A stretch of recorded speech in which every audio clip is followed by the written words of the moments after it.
Here we are. Hey guys, welcome back to Resistance Chicks. We're your hosts. I almost wore the blue sweater, and I'm glad I didn't, because then we kind of like... No, it's tan and blue. Those are good colors. But I like how diamond and silk come out, and they they match every time. Aren't they cute? It's so fun. I know. It's so cool. But they're also black people, and they usually do like really awesome everything. Yeah, we don't. We try. Hang on. Today's the 8th of March, 2020. It's our European UK news. If you're here and you're wondering why we're here early, we're actually still late. It's 1:18. But we forgot to tell you on Friday. We forgot to tell you because we go 2 weeks early. My prayer for the whole world. Oh, y'all are here. You guys maybe just Americans. Now we've got Austria. Hi, Isabella. So yeah, we have our congressman putting forward a bill. Lock the clock. Lock the clock. Lock the clock. Lock the clock. Lock the clock. Stop with the daylight saving switchings. We're done. Like, it's an experiment, and it was a good one, and now we're done. Right. So what's the opposite of the great American experiment? Like the failed one? Sometimes you just need change. And you know what? Sometimes you need change to not have change. Right. We have a lot of change going on in the world right now, so let's just not do the stick clock. with something certain, like time. Please, can you just stop messing with everything in this world? Genders, can we leave those alone?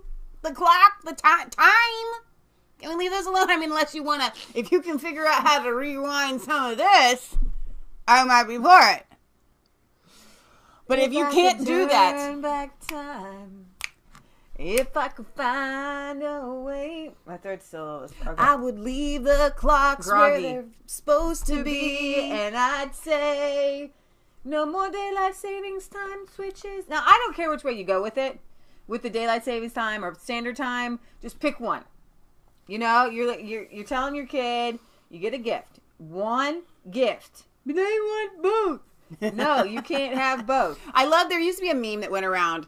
And it would say, it was like from like a Native American or something. And it was like, only the stupid white man, forgive would think that you could cut off 1 inch from the top of a blanket and sew it on the bottom end of the blanket and get a longer blanket. I love that one. When actually, I know a bit about sewing. You're going to probably mess things up a little bit. And that's what's happening. Do you know there's heart attacks?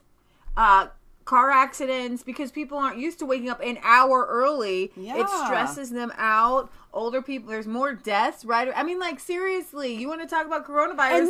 Let's get rid of daylight savings time. What about seasonal depression? Exactly. We have to literally take vitamin D during the winter to not be depressed. That's dumb. So there's your argument to keep daylight savings time. So I thought this was a pretty good interview. You mean to get rid of daylight savings time?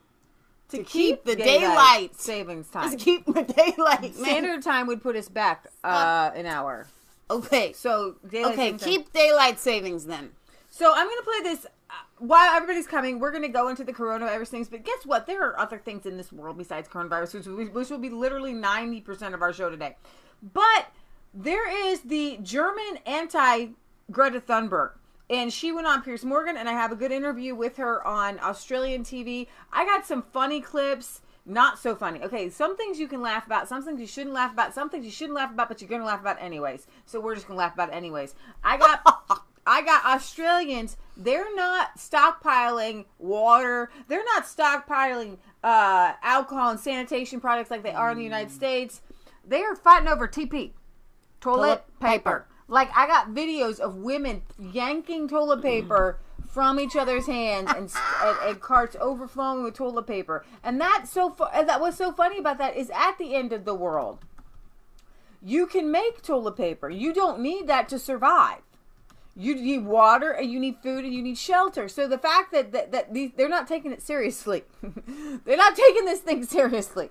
And on top of that, the coronavirus doesn't cause you to go to the bathroom any more than it did before. So, you can go back to the bidets. You can flush yourself with some water. I mean, that's the last thing you need to worry about. Like, worry. Right. Worry. And we're going to get to that later. And for guys, they don't even need to wipe when they pee. So, like, they're already scot-free. Just keep a lot of soap. You need a lot of soap. Wash your hands. Get the bar soap. It lasts longer. There you go.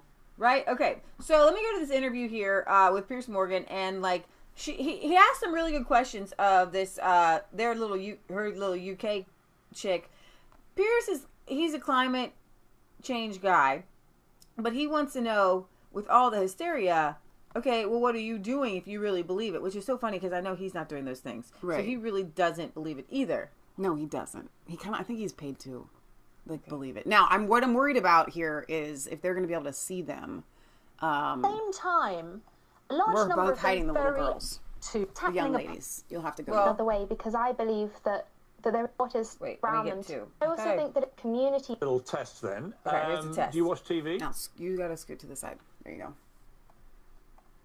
I do watch TV. He's asking her things do you like, have laptops, computers, do you have laptops, mobile phone? computers, phone? Hello? I do, yes. I do. Do you go on planes, foreign holidays, travel? No, we don't. No, we don't. So we've given up flying as a family, and we've also made huge changes to our lifestyle. But really, it's about everyone doing their own bit and doing as much as they possibly can. So we've dramatically reduced the way we live as a family. We don't buy single-use plastic. We've changed our diet. We only buy local and seasonal food. We go to independent shops, and we buy less stuff as well. And we so also that's inspire all those fine around and us good. to do everything they That's possibly actually can. really good. It's very laudable, and actually, I think But there's it's a lot. more than laudable. She's taking actual, She's taking some tangible action. Some action. to not flying, seasonal food, sustainable Listen, living. you're doing a little bit, and it will help a little bit. Here's my issue with Greta, who I think actually is very impressive in many ways, and clearly very influential and inspiring. But she does catastrophize everything all the time. Adults are terrible. It's all down to young people to save the world, etc., etc. She still says no one's talking about this, when in fact it's all we've been talking about really for the last year and a half since she began her campaign. So she's raised awareness, but in terms of actually getting stuff done, what I don't see is Greta going to China or India, who are two of the biggest polluters. Why is she not going where the real problem is? So I think it's the equal responsibility of every person on this planet to do what they possibly can to contribute to solving our climate crisis. And I think that's the responsibility of anyone, no matter our age. Okay, so she's going to go on and say all this stuff. I think everybody needs to do their own thing. But Greta's traveling the Western world, telling the Western world that they need to change. She's going all over the world, to the Western world. Right. But she hasn't set foot in China or in India, who are the largest polluters, and we know why they're the largest polluters, and that's not actually, here's the thing, it's not their fault. Right, we're blaming China, but we're the ones that are buying the products. The largest polluters. If we were the ones making it. The products. That's so like, both sides are like, why don't you go to China? It's like, well, because you're buying the stuff that's being made in China, so it doesn't matter. It's at one planet. You know, but I do have this is who I want to bring you, the German anti-Greta, who kind of brings things back to reality. She looks like she's 5. But she's 19. Well, listen, I think it's fantastic when young people decide to become activists and protest for something that they are truly passionate about and that they can truly stand behind and believe in. But the main problem that I see is that most of them have not really done their research. So I became interested in climate change because I wanted to get to know the science behind climate change and what's really going on and what effect do CO2 emissions actually have on the atmosphere. And after a while, I came to the conclusion that, in fact, most of the claims made by the IPCC are not really based on scientific research at all, but just on some kinds of climate models that cannot actually. So let me ask you, do you believe the planet is heating up at a dangerous rate? No, I do not believe that. But that is a clear, if you don't mind me saying, that is a clear, demonstrable fact supported by 2,000 of the world's leading scientists. And with all due respect to you, I get that you want to have the publicity of being the anti-Greta and so on, but that is a fact that can't be disputed by anybody who should be taken seriously in this debate. It's just a fact. The planet's heating up. The point is, yes, there may be some amount of global warming, but the question that we must ask you just said there wasn't. Which one is it? No, well, I'm saying, no, you asked me, is there a catastrophic amount of global warming? No, I didn't. I just said, do you believe that you the said planet's an alarming heating up? rate. And you said no. Now you say there is some global warming. Which one is it? Yes, there might be some global warming, but I believe it's just a natural phenomenon. You don't Sometimes believe that it's getting humans too low. contribute to it or cause it? Exactly. That's the point. And I believe that it's not CO2 emissions that are the driving cause for any sort of climate change. So you don't think that any human behaviour whatsoever, even though we've become just the most consumptive planet, Which in is terms of bad, metropolis in the but it's history not of planet Earth, you don't believe any of that causing makes global any difference. warming. Any of the oil and gases we're pumping out all day long, billions of people, none of that makes that any is difference bad, to, but it's to not the, global to the, warming. To the planet heating itself. No, of course we must be more precise about this, and I can totally see that there can be a very slight contributing factor to some amount of global warming, but I think it really is extremely overstated by the IPCC, in that if at all the CO2 emissions, man-made CO2 emissions, are having just a very tiny effect. So that she didn't get to say much there. So Now, somebody in the chat said that apparently he apologized to her later. Streaky Bacon said that. Oh, really? Because he was wrong. He said, "Is it at an alarming rate?" Right. And she said no. And then she reworded it to use the word catastrophic. And he's like, "I didn't say that. You said an alarming rate."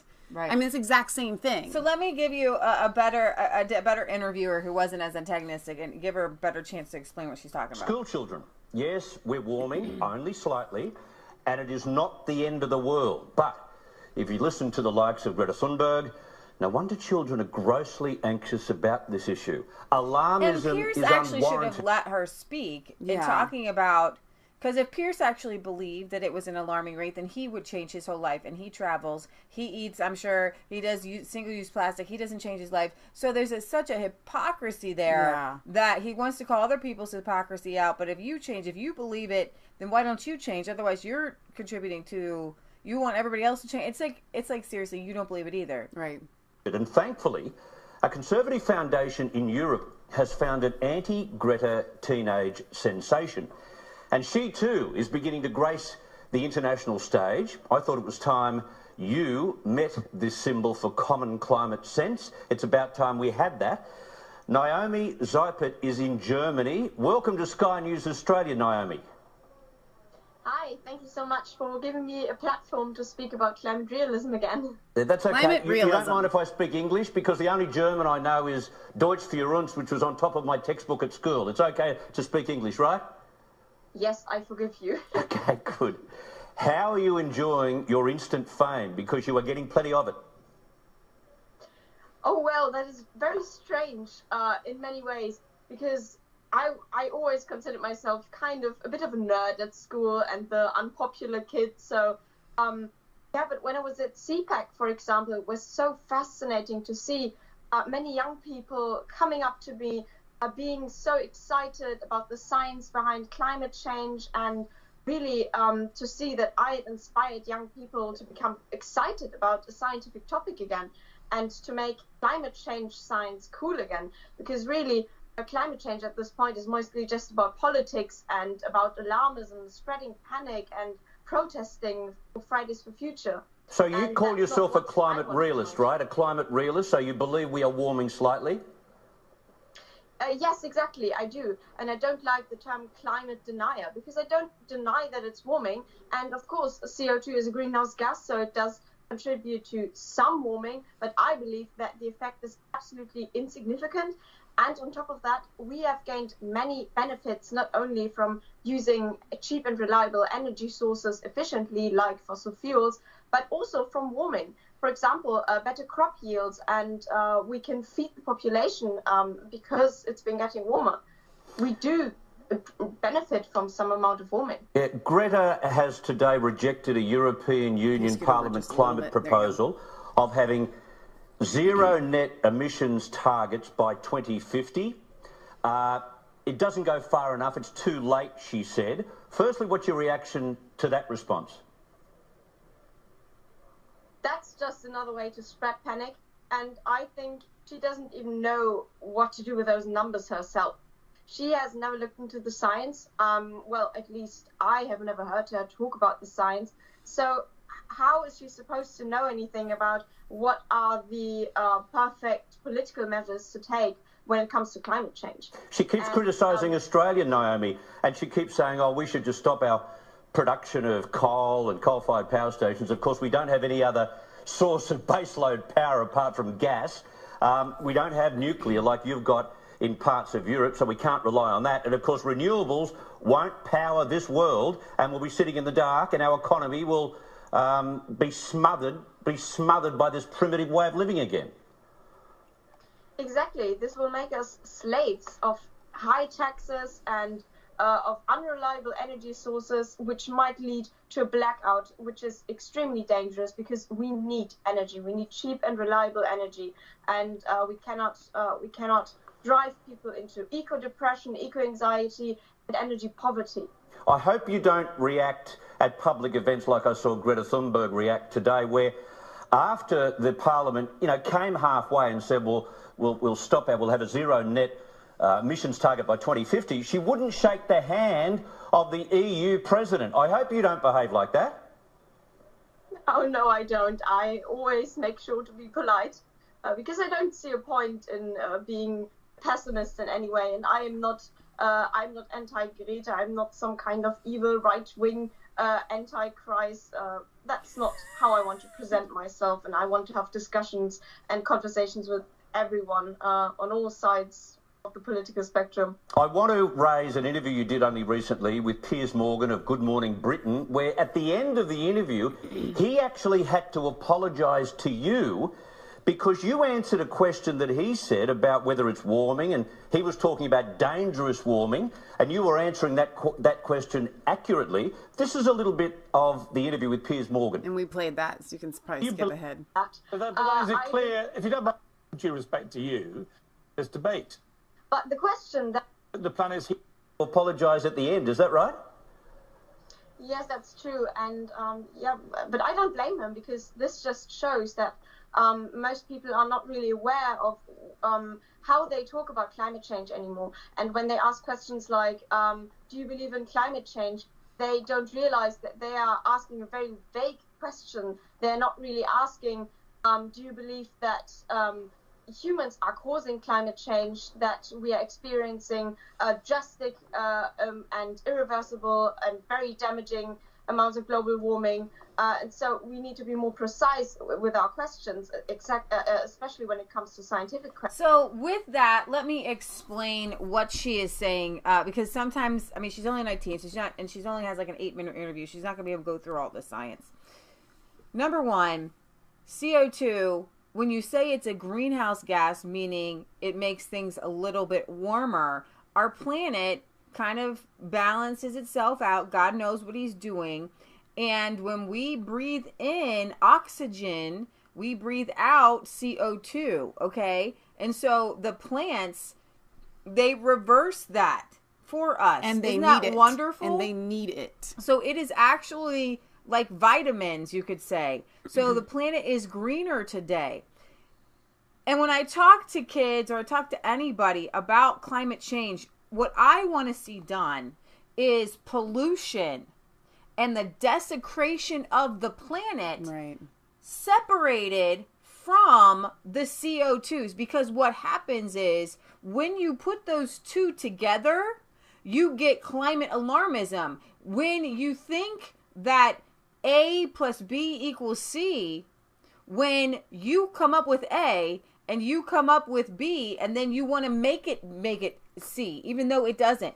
So you're trying to add together all of this horrible stuff that's happening. And why are they trying to, the greenhouse, the CO2 and the pollution, the CO2, throw that out to the side, okay? We're talking about air pollution because the CO2 that comes out of your car, out of this combustible engines, causes smog and air pollution. So and that's bad for us. It's bad for plant life. It's bad for animal life. That's the smog and the oil and the dripping. These are things that you can see. You can see, like in China, and when you go into cities, there's light pollution. Poor kids in cities, they don't even know what stars look like because of light pollution and the smog. And so when I was a kid, they focused on this stuff. Exactly. Okay, they didn't focus. They said global warming, but they didn't couple it with CO2. Right. They just said the planet is warming because they're looking at the numbers, and the planet is slightly warming, not at an astronomical rate. At an astronomical rate, what you have is a planet, especially, hey, here in Ohio, a little ice age. We have valleys that were made because icebergs were were moving down towards the Ohio Valley, and we have whole land that was pushed up. There were very few people on the earth when this was happening. Okay, cavemen with the Neanderthal, with the mastodon and the saber-toothed tiger. These things are under the ground. They're here in Ohio. You can find them. It's observable science. We can talk about it, and we're a lot warmer now. A lot warmer because when I go outside, I'm not stepping on an iceberg. Okay. So here's the deal. We are warming, okay, because the planet is still cooling from the ice age. So that's number one. The planet's cooling from the ice age? Warming from the ice age. Okay. But that's one. Can I go? The next step is actually the reverse of it. The planet was once all tropical. And that's what I wanted. When we were at the Trump rally this past, August? And we were talking to those young kids afterwards, and they were just so angry because they probably assumed, even though we tried to explain it to them, that we were dumping it all and throwing everything that they believe out. Well, how can you say that the things that we're doing aren't bad for the planet? No, we are saying that they're bad for the planet, for us, for living beings. But it's not climate change. But it's not. But when we went to tell them about, they lost their minds because they had never heard it. The poles, Arctic, underneath, there are fossils of tropical plants. That is a thing. Now, scientists will tell you that was millions of years ago. Well, if the planet was okay millions of years ago and was tropical, and then our theory, flood comes, and if you go to creation sites, creation explains this a lot. With the flood coming, it causes a massive cooling of the earth that actually happened slowly. Answers in Genesis, either .com or .org. Just Google answers in Genesis, and you can get lost for weeks and days. So the results of the flood were the ice age, and then it cooled again. And we're not exactly at where we need to be, or where it was even before the flood. So our planet sometimes is not as hospitable to humans, okay?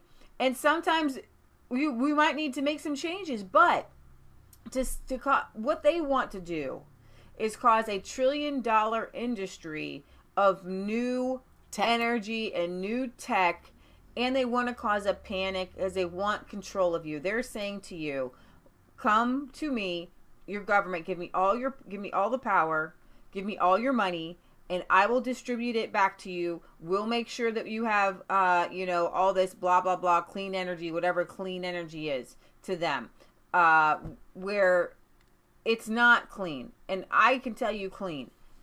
Like what the girl said in the very beginning, but she's buying local. Okay, these are good steps. We need to not have million-acre farms.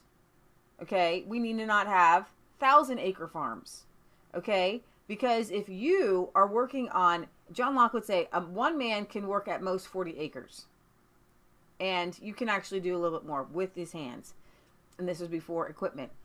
Before equipment, a man working on his land for major equipment, there's no air pollution. There's no...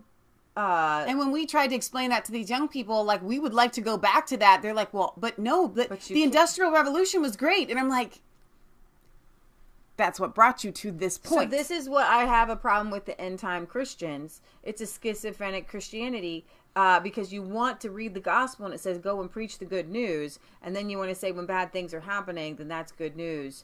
Well, no.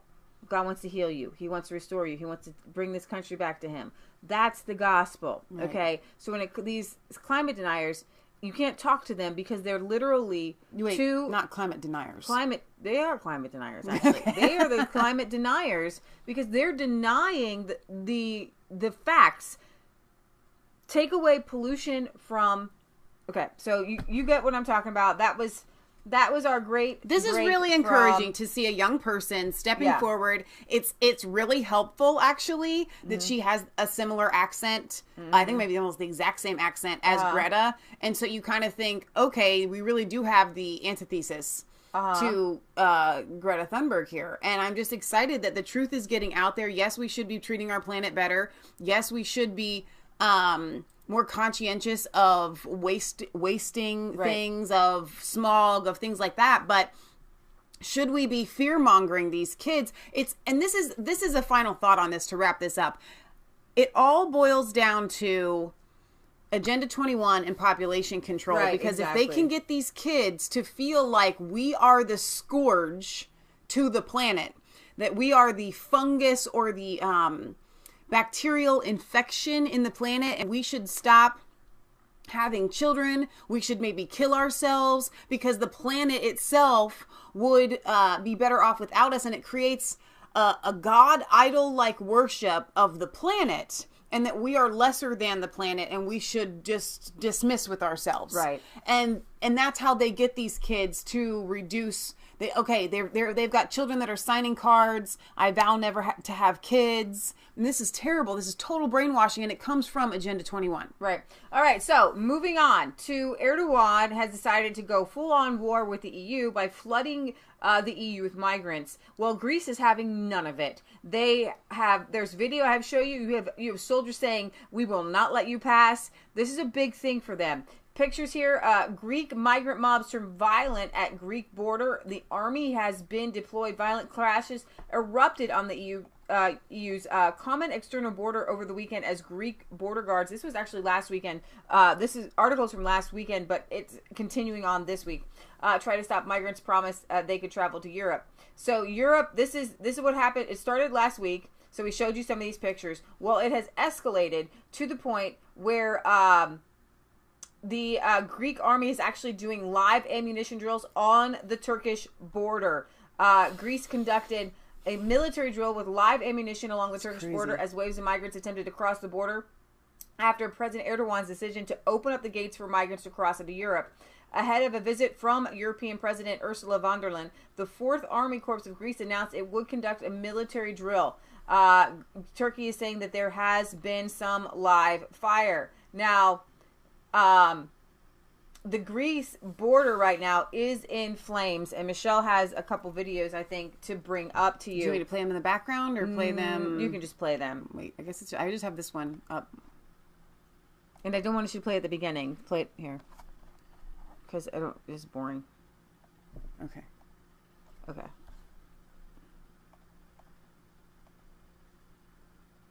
Wasn't there 2 videos? I don't know. You just gave me this. The two countries and their Greek forces. There's a pretty heavy Greek security forces presence on the Greek side. But overall, it was a pretty chaotic scene today. And last night as well, there were reports of, fires being started on the Turkish side and Greece throwing water cannons to stop those fires. Okay, so we have Greek authorities on one side, police forces. We've got Turkish police forces on the other side, and what, in between there are thousands of people sandwiched as these two fire at each other? No. Right. So there is no. You have the Greek forces offend. No, the migrants are firing tear gas at the Greek border. Turkish forces, and then yes, the hundreds, some say thousands of migrants lined up waiting to get into the Greek into the Greek side. Each side, of course, blames the other for. Each side is not blaming the other. Okay, Turkey is flooding. This is, by the way, this is an open border. PBS propaganda. Yeah, you can see if I have another video up in my history. Okay. All right, the European Union, including the United Kingdom, funneled billions of euros into the Islamist government in Ankara in an effort to persuade it to bring the migrant crisis under a modicum of control after hundreds of thousands of illegal border crossings, often by sea, in 2015-2016. That deal unraveled by the end of February 2020 as Turkish President Recep Erdogan might actually be Erdogan. Let's see. You said you didn't want me to play that one. No, I guess I don't have another one. That's fine. I have other videos for you to show you.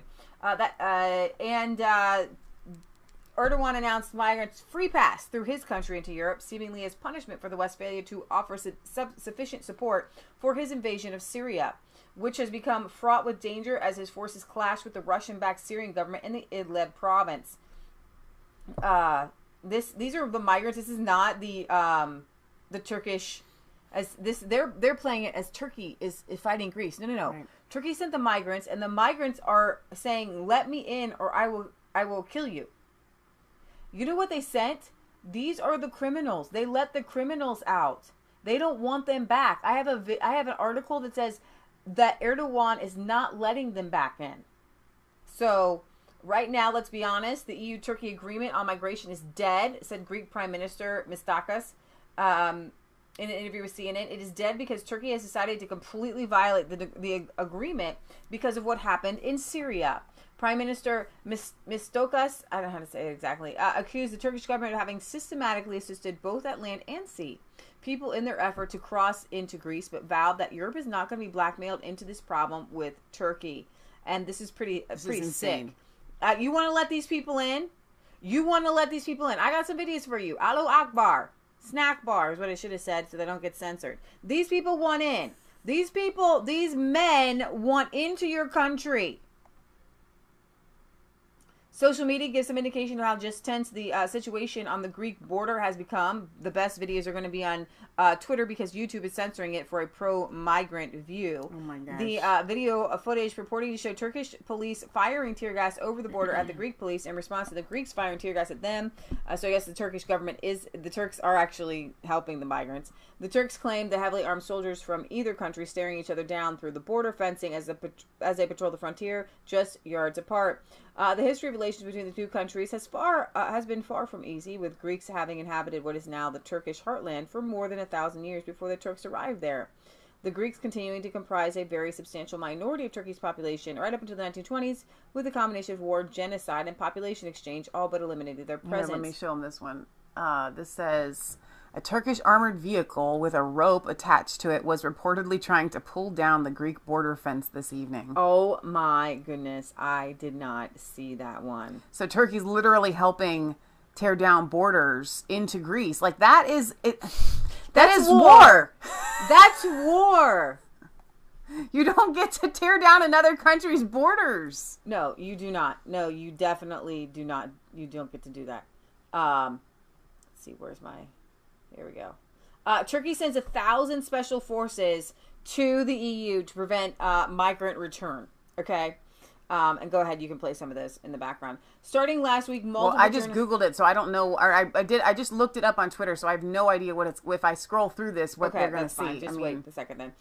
Starting last week, multiple journalists published proof that Turkish authorities were actively facilitating refugee and migrant movement towards EU borders after Erdogan began making good on his prior threat to open the gates. And actually, what I could do is, here we have, I can retweet this out live so you can go get it if you want to. Breaking, Greek farmers against the migrants. Greek farmers spraying something over the border fence into Turkey. I have no idea what they're spraying. I will retweet this out. Greek fence is constantly being serviced and updated. So I'm going to read the article. I think you played that one. So I'll just tweet out some of these videos and Michelle can play them in the background. Oh my gosh, that's so fun. We don't even know what they're spraying there. That's hilarious. I've never seen a tractor go that fast. Except at a tractor pull, maybe. Except at a tractor pull. Yeah, exactly. It's something. There's a bunch of people standing on the other side of the fence, so whatever they're spraying can't be good. No, it cannot be good. It's got to be like pepper spray or something. All right, so did you retweet something else? Yeah, like 3 or 4. You can play them. And now Ankara is openly saying it's implemented a policy of not only pushing migrants to the border, but ensuring that they won't come back. Even as Greece shut its border and has been seen using harsh tactics to keep people from entering in a heightened militarized response. Turkey doesn't care about these people. Okay? Turkish Interior Minister Süleyman Soylu, how do you say that? Soylu announced Thursday the deployment of 1,000 special operations police officers to ensure that the migrants can't make it back in. Turkey will deploy 1,000 special operations police officers to prevent migrant pushback at the border, really putting them in a bind, knowing that we're Turkey. We don't care about human life or human souls. You're Europeans. You do. So in this tug of war, in this game of Solomon, you're going to be the one to say, don't chop the baby's head off. But we don't care. We'll chop him off. And you know we will. So we're going to rely on your good heart because we don't care about him. The newspaper reported further, Solu told reporters that the European Union's Border Protection Agency, Frontex, and Greece have pushed 4,900 migrants back to Turkey since March 1st. He also claimed 164 migrants have been injured by Greek border security and Frontex. The interior, well, they're throwing their lives on the line. The Interior Minister estimated that almost 140,000 migrants are in the first wave headed towards Europe. Wow. Which began departing Turkey last Friday. This provocative Turkish move is sure to heighten charges out of Europe that Erdogan is weaponizing the vulnerable refugee and migrant population to blackmail the EU so it can get the territory in Syria for oil. This is a big move. EU ministers met Wednesday in Brussels and issued a statement saying the bloc strongly rejects the use of migrants by the Turkish government. The EU and its member states remain determined to effectively protect the EU's borders. We have here migrants tried to remove fences during the clashes by pulling rope on it. That's a great. I want into your country. Give me asylum. I'm going to break down your walls and your fences, and then I'm just going to be a really nice person. Said no one ever. French Foreign Minister Jean-Yves Le Drian unleashed the most direct accusation of blackmail. The migratory pressure is organized. It is organized by President Erdogan's regime as a form of blackmail against the European Union. Greek authorities fired tear gas and stun grenades to drive away a crowd of migrants making a push to cross the border from Turkey on Wednesday. Injuries and deaths have been reported. However, the Greek government has rejected initial reports as fake news. So Baker Mom says it sounds like our southern border here in the U.S. Actually, our southern border has not gotten this crazy because what we are seeing between Greece and Turkey is pretty much all-out war. I mean, we're talking about weapons. I mean, it's beyond just a bunch of migrants trying to push down a fence. Yeah. It's more than that. This is pure chaos, insanity. I mean, I don't know if you listened to any of those, but they were screaming Allahu Akbar. No, we didn't play any of the sounds. Okay. Well, maybe for the best. All right. So, chin up, Greece. Guess who's going to stand by your side? Hungary. Hungary vows it will protect Europe from illegal mass migration yet again. I love that man so As much. in, I want to be his stopping friend, the like Ottoman Turks in the 600s ADs. If any of our viewers have an in with Viktor 1100 Orban ADs from 600 to 1100, and you want to tell him that the resistance chicks are talk like to be about buddies, a never-ending war. By the way, please tell him. You know the Crusade 600 to 1100. I mean, like we thought we were in Afghanistan for a long time. All right, Hungarian Prime Minister Viktor Orban. You know when they stopped the Ottoman Turks, when they got Christianity. That's the truth. When they got Jesus. Jesus stopped the Muslim invasion. Okay, don't think your country did. You had to change and come accept Jesus. All right. And Poland helped. I got all the videos on Poland, and they had a little friar going around with them. All right. So Minister Viktor Orban has said that his country will defend Europe against a wave of illegal mass migration as it has done in 2015, as it had done in 2015 during the first migrant crisis. Oh, I thought he was talking about the Ottoman Turk invasion of Europe before. Okay, so this is like the third wave. If the boot fits. All right. So, speaking to the media at a press conference in Wednesday, Prime Minister Orban said while his country and EU should give all the help we can to Greece to stop the migrant flows, it won't be enough just to defend the Turkish-Greece border. As a last resort, as in 2015, there are the Hungarians, he said during the summit with leaders of the 3 Central European Visegrad countries, adding, if Greece's attempt is successful, the EU border must be defended, and Hungary will do it. Last week, Ankara broke the 2015 agreement with Brussels in which it would stop the illegal flow. We talked about this. So I love that the person standing up here is Viktor Orban. Hungary vowed to stop the flows into Europe by building a border fence, increasing border guard patrols, and enacting zero tolerance on illegal migrants. I think our favorite guy from Poland, there's a montage that I love to play, but like Serginski. But like they don't like it. They don't like him because he's so hardline. I just love this guy, Serginski. Anyways, revealed that the Central European nation's common sense approach to stopping mass migration worked, slashing illegal immigration 99%, with the numbers falling from 391,000 to 1,000. Okay? A leaked report from Frontex, the EU's border agency, warned of mass migration flows from Greece that will be difficult to stop. So you've got Sebastian Kurz and Greece's prime minister coming together, saying that this is pretty crazy and that the whole bloc would show solidarity with Greece. And the word solidarity in the EU has become tainted for conservatives and populists, owing that it is evoking the response of Brussels and Berlin to the 2015 migrant crisis there. So Hungary suspends admission of illegals to transit area due to the threat of coronavirus. On top, and here we go, now we're going to make a little switch. On top of the new migrant crisis, Europe is also grappling with the threat of the China origin coronavirus. And I got to tell you, that is why Angela Merkel is like, no go, Jack. We are terrified. The upper echelons of the German government, everybody is so afraid of this virus. You know why? Because they ain't got Jesus. Okay? Jesus gives you peace. With Jesus, you know you have another life on the other side. Jesus, you know that by his stripes I am healed. We have a lot of tools in our tool belt when it comes to these things. This is not Ebola with a 50% death rate. I would be more afraid, with Ebola, But they're afraid. They're afraid of this. They are afraid of the virus. I am cautious about an economic downturn because of it, but I'm not afraid of the virus. And that's the thing. So to put things into perspective, Patriot Gallery said this with a friend of ours last night. She's like, listen, I think car crashes are the biggest cause of death. I'm pretty sure about that. And it doesn't matter. You go and get into your car every single day and you think it's worth the risk. Right. And I think the difference is here that there's no payback for your risk on coronavirus. And that's why everybody is panicking, okay? I mean, I would be in a panic if I was a time traveler from before cars and I came and I realized that these cars are killing everybody by the thousands, like every single day. Like, this is a terrible society. I'm terrified to live in it. Exactly.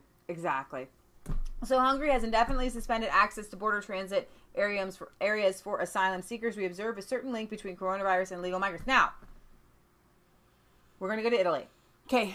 Patient 0 in Italy is a Pakistani migrant. So Hungary is not crazy for saying we have found a link between migrants, because obviously somebody went from China to Italy and gave it to everybody. Somebody went from China to South Korea and gave it to everybody. Okay.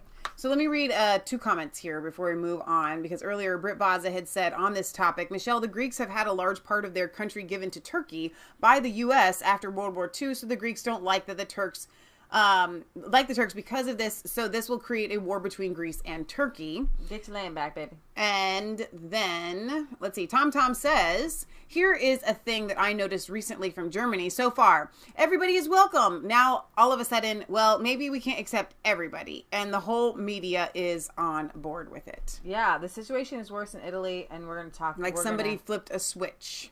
Yeah, you're absolutely right about that. You are... Podum says, I would panic over COVID-19 if I was on a cancer treatment, if I had a half of a lung, and I was over 75. That's probably... It's affecting people that are elderly and have pre-existing conditions, which I'll tell you, the unfortunate, politically incorrect thing about that is that when Trump comes out and other people come out and say that, the average American shouldn't worry, it kind of leaves the rest of people that have pre-existing conditions and are elderly, where's my hope? Right, exactly. You're expendable. Well, it might get you, but hey, everybody else, you're most likely going to be fine. We'll deal with you. I know. Later. And so it's a really unfortunate way of keeping panic down. It is. It makes me sick. It does. All right, so Italy. You don't go. You just can't go to Italy. If you planned a romantic trip to Venice, you're not going. You're just not going. You're just not going. And you're especially not going to northern Italy, where Italy has imposed a China-style quarantine. Not just like, hey guys, stay at home. No, people are fleeing. People are running out the door. And on my Twitter, you can find a couple videos I tweeted out last night. People are, right before this quarantine was enacted, so Italy has shut down the entire region of Lombardy. Here you go. People these were terrible. I watched these in preparation of finding. Wait. Your tweet that all you said was, I think you said, wait, let me play this first and then we'll see what Leah had said when she tweeted this out because this is so great. Okay, this is just literally on a 2-second loop, but it's for some reason. I don't know why. Right, this other one's way better. Hang on, this one right here. So Leah literally says, this is a final chance to evacuate the COVID-19 red zone. People rush to catch the last trains leaving Lombardy after government declared the quarantine and lockdown of 16 million people in northern Italy. Leah says, April 1st, a whole month. Leah goes, well, that's not the way a quarantine works. It's not. So Italy shut down the entire region of Lombardy and an additional 14 northern and central provinces, quarantining a quarter of the nation's population. A quarter of the nation's population under quarantine. As the country faces the worst outbreak. Every region in Italy has a COVID-19 case. As worst outbreak of the Wuhan coronavirus in Europe. Over 16 million people, including those in Milan and Venice. Let me tell you again, patient zero is a Pakistani migrant. Will be banned from traveling, barring those with special permission under the government's strict quarantine measures. Public spaces, schools, nightclubs, museums, gyms, ski resorts, swimming pools are all closed. You can't get married. You can't bury people. There's no funerals. There's no weddings. There's no cultural or religious events. Also done. You're not allowed to get together. No. And the Catholic Church done shut their doors. You know it's pretty bad when you can't go to a Catholic church. All right. Restaurants and cafes will be permitted to be open between 6 in the morning and 6 in the evening, but customers will be Saputelli, ascoltate la nonna. 3 feet apart. Wow. From each other. Those who break the quarantine restrictions will face up to 3 months in prison. That's going to be great prison outbreaks. In Italy, 49 people have died in 24 hours. That is huge, y'all. Huge. Did I say it was huge? It's huge. It's huge. Announcing the measures early Sunday morning, Prime Minister of Italy, Conte, we want to guarantee the health of our citizens. We understand that these measures will impose sacrifices, sometimes small and sometimes very big. If I'm Italians, I'm like, bring me Salvini. Get your little liberal booty out of the way. If it wasn't, if Pakistani migrant, we might not be having this crisis if Salvini was our leader. Get your booty out the way. Salvini! Get here right now. If I'm Italian, I'm like, bring me Salvini. Bring him here. All right. So, I have a commercial break for this, on this subject. Are you ready? Yeah. You're not ready. Oh, okay. You're going to play it. Oh, it's so great. It's so fun. It's only 3 minutes long. Here's your earbuds. Now, for those of you, I want you to hear the inflection of this Italian grandma. If you listen to our show and you don't watch it, you might miss some of this because I think it goes too fast that I can't read it out loud. So you guys are just going to have to read the subtitles, and I think you're going to laugh so hard. It's a little bit of parody, but I'll just give you she's telling Italians to calm down. To calm down and to do some practical things for coronavirus. All right, I don't know who this lady is. Grandma's advice for coronavirus. She's so hilarious. Di che dobbiamo parlare? Del coronavirus. E che ne parliamo a fare? Non l'hai visto? Che sanno già tutto. Tutti danno consigli. Saputelli, ascoltate la nonna. La giusta epidemie. Chi se la scorda la peste di Milano? Che nipoti miei, Renza e Lucia. Ti ho salvato per miracolo. Grazie ai consigli miei. Vai, attacca. Consiglio numero 1: dovete lavare le mani. E che è una novità? Quante volte ve l'ho detto io? Vi sei lavate le mani? No, perché c'è il coronavirus. Per sempre. Siete lavate le mani. Andate a lavare. Secondo consiglio: quando starnutite, dovete starnutire nel gomito. Non è coronavirus. Educazione. Quante volte vi ho detto? Metti la mano davanti. E mo vi dico: metti il gomito davanti. Ma metto il ginocchio? E mettiamo il ginocchio davanti. È più figo. Perché potete fare cium. Achoo. Ui, come figo? Lo starnuto che me ne frega. Achoo. Achoo. Terzo consiglio, per un poco di tempo dobbiamo evitare baci e abbracci, perché hanno detto è pericoloso. E noi che potremmo fare? Quando ci vediamo, invece dei baci e abbracci, facciamo l'occhiolino. Zia Maria! E non ci tocchiamo. Hai mangiato, bella nonna? Come stai sciupato? Ti piace? Facciamo così. Una cosa importante. Non discriminiamo le etnie per il coronavirus. Noi che siamo abituati a essere discriminati, vogliamo essere noi a discriminare? Ma il virus è colpa dei cinesi, l'altra cosa è colpa dell'africano. Ricordatevi, il coronavirus passa, la discriminazione resta. Non c'è sta vaccino, la quarantena. Che faccio 14 giorni a casa? Approfittate, potete vedere la puntata, pulite i vetri, ma soprattutto a me mi mettete in quarantena 14 giorni e faccio per petare il sugo 14 giorni. Arriva a Pasqua, è una crema. Dopo 14 giorni che pipitea, me lo vendo a peso d'oro. Pratica mucchina, 100 mm di ragù, 400 euro. Sto scherzando, lo do gratis. Carne di vaccino e di mucchina, una mucca piccola. La mucchina. Purtroppo in questo periodo dobbiamo rinunciare a delle abitudini. Come? Fazzoletto nella manica? Sicuro che non lo posso tenere. Mangio tutta una vita. Butto? Ognuno deve fare il suo dovere. Oh, mi sono commosso. Non posso asciuttare il naso.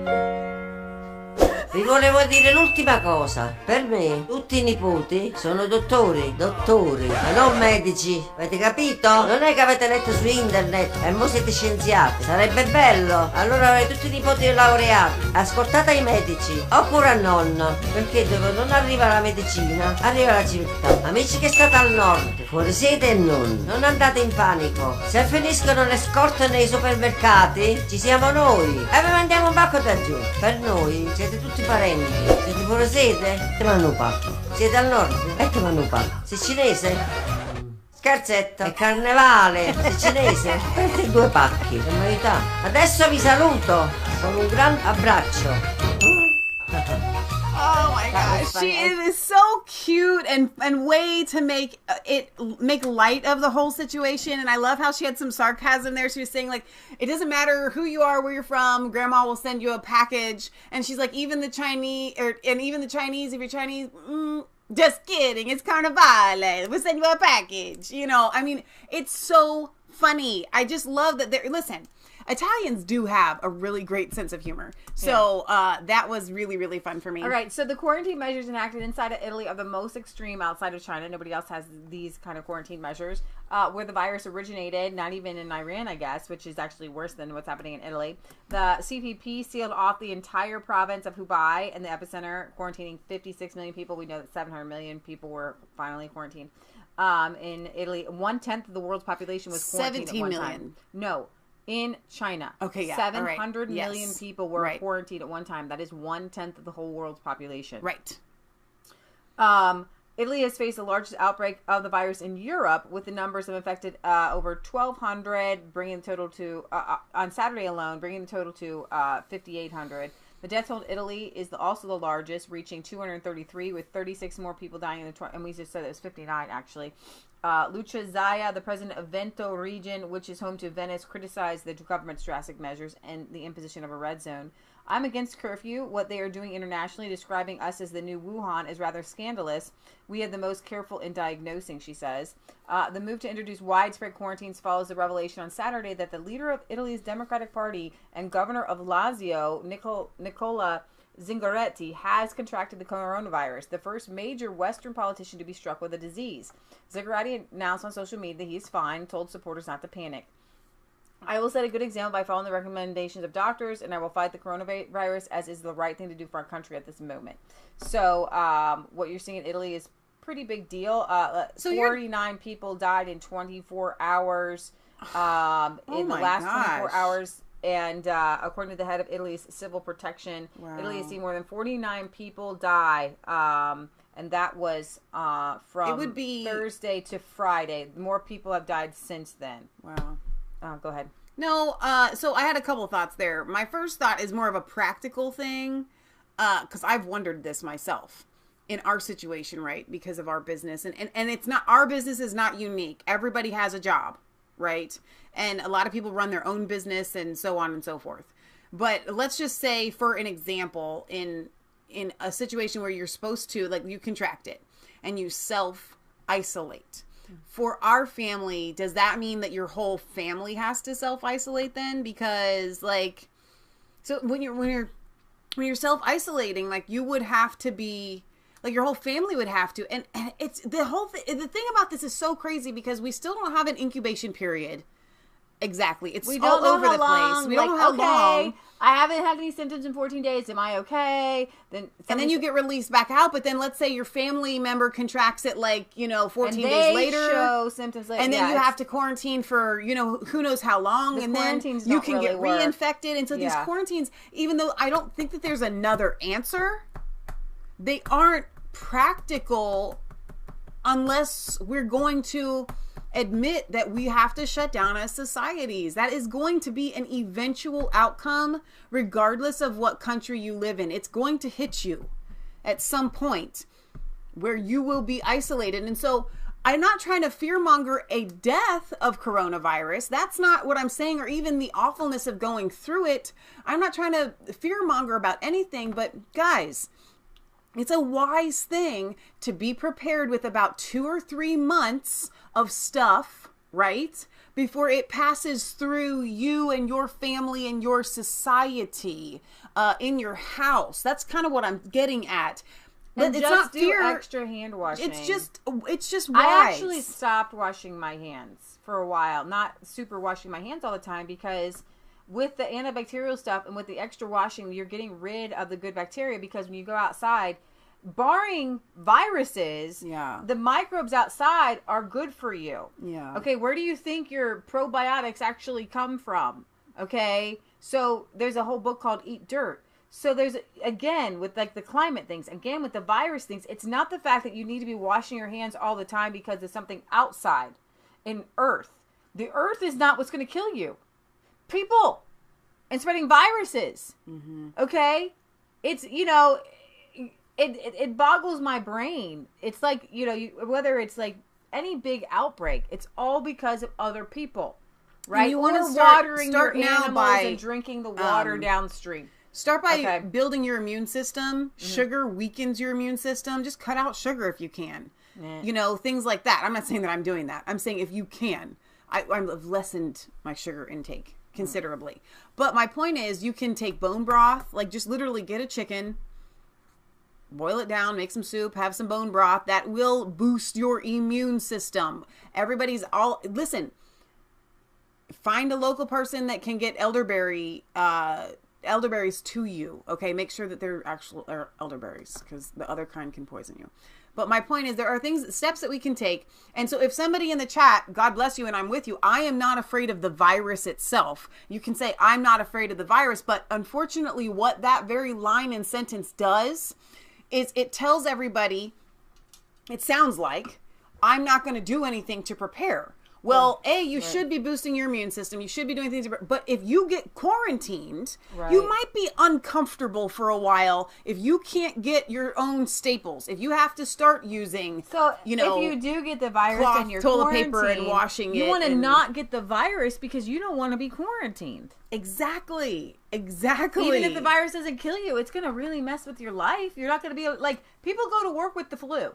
You can't You're not going to work with the COVID-19. Okay. Right. All of Italy's regions infected with the coronavirus now. All of Italy's regions are now infected with the coronavirus, according to the head of Italy's civil protection, Angelino Borelli.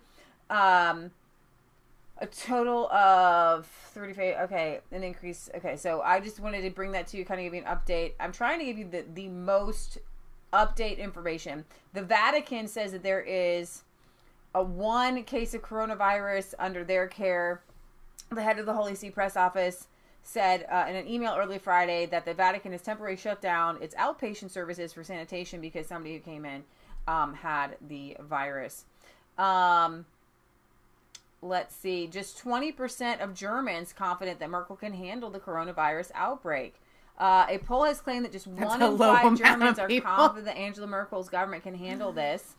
And I would I would agree probably with that. Okay, so somebody in the chat had just left one word, hoax. So since that's all you said, I can run with that myself. I will tell you this.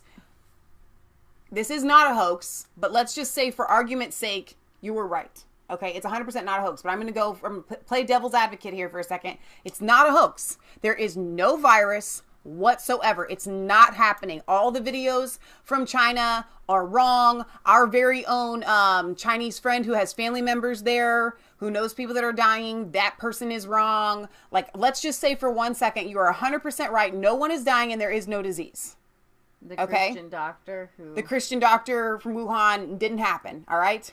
Let me tell you what's not a hoax. What's not a hoax are the quarantines, the panic, the economic downturn, the fact that the quarantines are coming to you, even if they make up the fact that somebody in your city has it. Your city is going to get quarantined. Let me go with them, okay? Because actually, you're right about. I'm going to fill in the blank. What is the hoax? Here's the thing, guys. We have been waiting for a Black Swan event, and all of this panic is manufactured in a way. Yes. Okay? Because China, it's very real. China, they were panicking. Right. Because I believe over 100,000 people got this, and they were dropping like flies, including the doctors. Right. Including a Christian doctor who was pretty much killed. This is affecting China. Now, the rest of the world freaking out about it because you had N1H1, SARS, you know, you had a lot. We've had outbreaks with a lot of people dying. I don't have the exact numbers. I want to say like 11,000 to 15,000 people died from swine flu. And that spread everywhere. We know people who had swine flu. I know a baby who died from it. And it was the really bad flu. Well, this isn't even like a really bad flu. It's kind of interesting. It's a dry cough. So if you've got sinus things, you don't have it. If you have phlegm, you don't have it. It's a really if you're kind dripping, of a different kind of issue here. They say that the clogging in your nose, there is a clog, but it makes you feel like you're drowning. And that's the only like liquidy type symptom that you're going to have. It is dry cough, a high fever. But my point is with this whole hoax thing, I mean, there are no shipments coming in from China right now. Let me finish my thought, because you're talking about the financial markets have been crashing. I mean, Uncle Trump, I call him Uncle Trump, has sent the stock market flying high. Yeah. But it's fake, because we live on fake fiat dollars. Sure. And I know you guys talk, Patriot Gallery in the chat. I'm telling you, my mom has been prophesying this. She comes and she gets in the chat, and I know you guys think to yourself, would she please stop? With the silver and gold. With the silver and gold. Would she please stop? This right here she is 1,000,000% right, and y'all owe her a thank you, because she's been saying, hey guys, God has been prophesying this thing. Like, my mom has been seeing this, and we have been too. We had the blood moons. God has been telling us something. He said he put signs in the sky. Blood moons in 2014, 2016 on the Jewish high holy days. We had a Bethlehem star. We had a solar eclipse go all the way over our entire country. This was a huge deal. Okay, in 2017, it was huge. God was trying to tell us something. Look to me. Look to me. And here I'm going to bring you a little bit of end-timey things. So, Jesus is coming. He's always coming. He's always coming with justice and rewards and judgment. And he brings forth a time of repentance before he brings judgment. Okay? He brought forth judgment in AD 70 when the temple was destroyed. And he told the Pharisees, your generation will not pass until all these horrible things come upon it, because the blood from righteous Abel until Zechariah. All the prophets that prophesied of Jesus coming that were killed. All of that's on you, because they looked the Son of God in the eye and said, we want to kill you. And so God punished them by tearing down that temple. But it was a good thing, because Christianity began to spread. It's the new covenant. And the word for the word Jesus is coming is a continual verb or word, noun, whatever. It's a noun. Present participle. Anyways, it means a coming. It's a continual coming. And I view God kind of as a chiropractor, where there are times when he sets things and he cracks things and he makes things right. Our Civil War, Abraham Lincoln said, this war was for the judgment of slavery. Okay? We've been killing babies around the world. There's a lot that needs to be judged and fixed. We've been harming the planet. The bankers have been raping people. The wars everywhere. And everybody's like, where is Jesus? And he's like, hang on. We're lining it up. And enough people have been praying to bring about God's righteous switching of things. Reset. Stopping the evil from... When we talk about God's judgment, it's not like, ooh, God's judgment. It means, okay, we got to rein some of this evil back in. Okay? We got to make a switch here. Okay? We got to raise righteous people back to the top and punish people for doing wrong things. I don't know how this is all going to play out. Okay? But I know that the epicenter for this is the Federal Reserve. Because in 1913, they created these fake fiat dollars. And with it, you had World War I. You had World War II. Every war. You have abortion. You have moms leaving the home and having to go into workplace. And then you have daycares. Then you have nursing homes. And you have all this stuff that breaks God's heart. Okay? And so there has to be some sort of reset. But the wicked people know that financially they backed everyone into a corner. And so they've been waiting, hoping as well, they could blame the next financial crash on something else besides them. So we'd all wake up to their shenanigans, to the fact that we need to be on gold and silver. So they're going to hide behind this. Bingo. So the outrage is being manufactured by the big bankers, I believe, but they are also afraid too. So Amy had said here in the chat that her son, hang on, let me get back to this. My nephew, excuse me, is in Daquin, China. He does a daily 15-second video each day. He said, don't let them tell you the masks don't work. They do. They have been telling people that the masks don't work. And I've seen that too, that people are like, no, the masks work. You can spray them with thieves oil, a very light spray because you don't want to get them too damp, or with colloidal silver as just like a different measure. Mike Adams talked about that. And Britt Baza had said in the chat, he's like, listen, I can't get some of my engraver's stuff because it comes from China. Our best friend, his boss is like, I don't know what to tell my people because we're not, the stuff that the components for what we do come from China, and we can't get anything. We can't get a hold of anybody. So all of that is very, very, very 100% real. So if you want to say hoax, okay, I don't know what, just one word doesn't help anybody, because if you're just saying that the virus itself is a hoax, you're wrong, but we'll let you have it for your own sake. But the reactions, what's happening, the ramifications, the fact that nothing is coming to us from China, the lights very, very are real. On in China, but no one is working. How China is faking a coronavirus recovery. Last week, the Giro had reported that in order to fool the world into believing that its economy is rebounding nicely and that its people have put the entire coronavirus thing in a rearview mirror, Chinese officials ordered a factory owner in one of the country's provinces to turn on the machines and consume electricity in his closed factory, which has no workers, or he'll get a visit. Okay? Now, why must the owner of an empty factory pretend the factory is operating? Because higher-ups are watching the electricity numbers. And why are the higher-ups watching the electricity numbers? Because they know that not only the rest of the world is watching these numbers, but so is China's population. And absent a rebound in electricity usage, which remain far below prior years, even if it is to power unused machines in empty factories, China can't hold out hope to pretend that February was the kitchen sink month, as the level of economic activity simply will not rise for months. So things are not back to normal.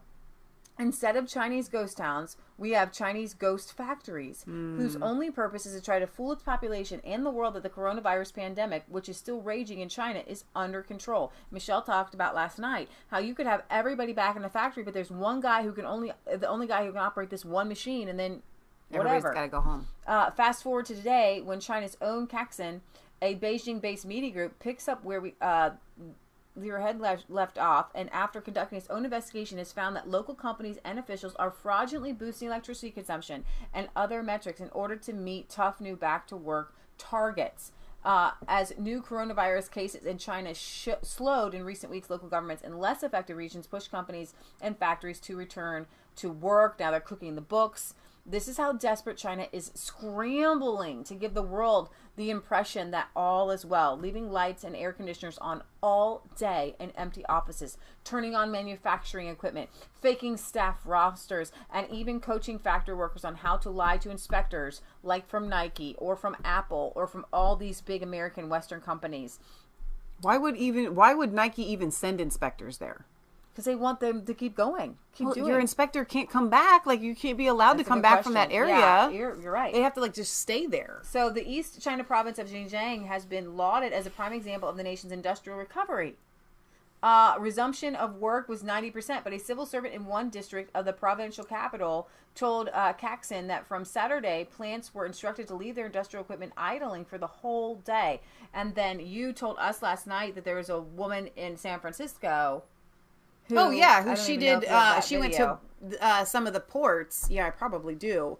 It was on SGT, and she was just like, "Oh, look at this! Look at the lack of shipments. Like, this is normally stacked, buildings high." And what's interesting about that is that at the very end, if you watch to the end, she's not a Trump supporter. Right. This is not some sort of. She's just literally just a factual worker.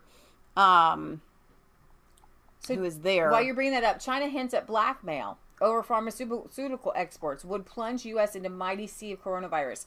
The China's CCP mouthpiece has published a news article titled "Be Bold, the World Owes China a Thank You." In it, the author suggests that the coronavirus outbreak is much worse in the United States than authorities are letting on, while noting that President Trump praised China's measures to control the outbreak. The article then suggests the travel ban imposed on China, including restrictions of people who have visited China, was unkind and has a great economic impact on the country. The punchline: if China retaliates against the United States at this time, including a travel ban or a strategic restriction over medical exports, America would be plunged into a mighty sea of coronavirus. And so it says, U.S. government officials such as Secretary of Commerce Rose, U.S. Secretary of State Pompeo, and the White House Economic Advisor Navarro have publicly gloated over China's new crown pneumonia epidemic. Crown pneumonia epidemic, which is very interesting because Mom says antibiotics will heal this thing, and if they're calling it pneumonia, antibiotics do. No, so let me actually explain that really quick, because I was going to address that in the chat, because somebody had said China produces 90% of our antibiotics, and then somebody says, laughing, and God bless you all, we love you in the chat, I'm not calling anybody out here, but LOL, an antibiotic won't kill a virus. Well, here's the deal: when we just throw out these things and think that we know everything, it's not really helpful. What is happening when people get coronavirus is their system is weakened because of the virus, and then they get pneumonia, and pneumonia is a bacterial infection, and then because their body is weak, there's not enough white blood cells to fight off the pneumonia. But there's also a secondary thing. Hang on, we'll get to that too. But so antibiotics are definitely helpful when it comes to coronavirus, because the antibiotics can help your body fight off the pneumonia, and most people are dying from the pneumonia that is brought on by the virus. But then also, though, there's a separate thing I will let you know. It attacks your nervous system, and antibiotics will not help that. Right. So it says China is good for the United States and will help companies return to the United States. It's also called on companies around the world to consider the risks of China's supply chain. Even the infamous Wall Street Journal published an infamous article, "China is a real patient in Asia," and the New York Times in the United States has also published a document condemning the closure of Wuhan in China as a violation of human rights. Yeah, violation of human rights. Chinese government, right? Telling us we're violating human rights. Telling us that, anyways, talking about human rights. The American culture of falling rocks is really shameless. It says the United States has become a victim of the new crown pneumonia epidemic. At this time, China has not fallen into rocks and has not condemned the United States. At this time, the United States should recognize its mistakes and apologize to China. They're big on these weird apologies, aren't they? Yeah, it is. It's strange. It's control. It's totally control. Also, one more thought on the antibiotics. The reason why it's important or terrifying that China produces 90% of our antibiotics? Because I'm going to tell you something. They're not going to tell you the numbers of deaths from people who don't have access to antibiotics because they're not coming here from China. We're not talking about just antibiotics. 80% of present medicines consumed in the United States are made in China. Problem. This includes Chinese companies and foreign drug companies that have outsourced their drug manufacturers and joint ventures with Chinese producers, according to Rosemary Gibson of the Hastings Center at Bioethics Research Institute, who authored a book in 2018 on the theme, "The Dependency is More Than Alarming." Gibson cites medical newsletters giving the estimate of about 80% of all pharmaceutical active ingredients in the U.S. are made in China. It's not just the ingredients. It's also the chemical precursors, the chemical building blocks used to make the active ingredients. We don't really know much about pharmaceutical drugs, guys, do we? They're made in pharmacies. They're made in labs. They're building blocks. They're put together like plastics even. Yeah. We are dependent on China for chemical building blocks to make the whole category of antibiotics known as cephalosporins. They are used in the United States thousands of times every day with people with very serious infections. The made in China drugs today include most antibiotics, birth control pills, blood pressure medicine, blood thinners like heparin, and various cancer drugs. That includes common medicines as penicillin, ascorbic acid, vitamin C, and aspirin. The list includes medications to treat HIV, Alzheimer's, bipolar, schizophrenia, cancer, depression, epilepsy, and everything else. Found that 95% of all antibiotics in the United States came from China. So here's the good news. I'm sorry, I'm dyslexic. 97. The good news in all of this, and this is where I want you guys to bring peace to your souls. The reason why there are a lot of natural remedies that will fix almost all of that stuff. Okay? Now, why don't we push it? Well, because it's cheap. Vitamin C is coming from China. And no, we have the most oranges. All right. in like Florida. All right. It doesn't help the pharmaceutical companies to allow natural remedies to rise. But it helps America to allow natural remedies to rise. So you know what's going to start rising in this country? Homeopathic doctors, homeopathic medicines, natural medicines, farming, or, homesteading, all of these things that are natural and organic and the way that our society should run, and we shouldn't have all these dependencies. We just came from the Food Freedom Fest at the end of January, and we heard testimony after testimony after testimony. I was on 20 bottles of medication. I could barely get out of bed, and I switched to raw milk, to grass-fed meats, organic foods, and I don't take any one of those medicines, and I feel better than I ever have in my entire life.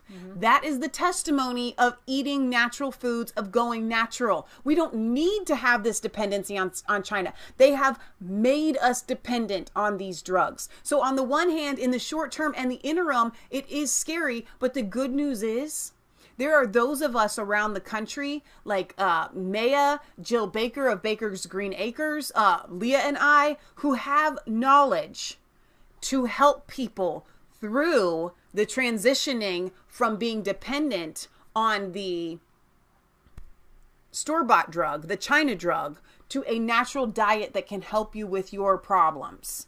Okay? We're going to be okay. The transition period is going to be uncomfortable, painful, and deadly, but we will get through it. We haven't seen anything cause this much worldwide fear in a really long time, but even though there is so much fear, we still don't know if this is going to evolve into the next great global pandemic. We don't know whether it will kill millions or not.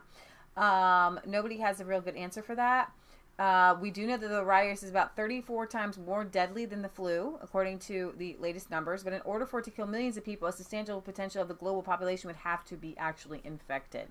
But major cities around the globe where there have been an eruption of coronavirus cases are seeing severe disruptions in normal activity.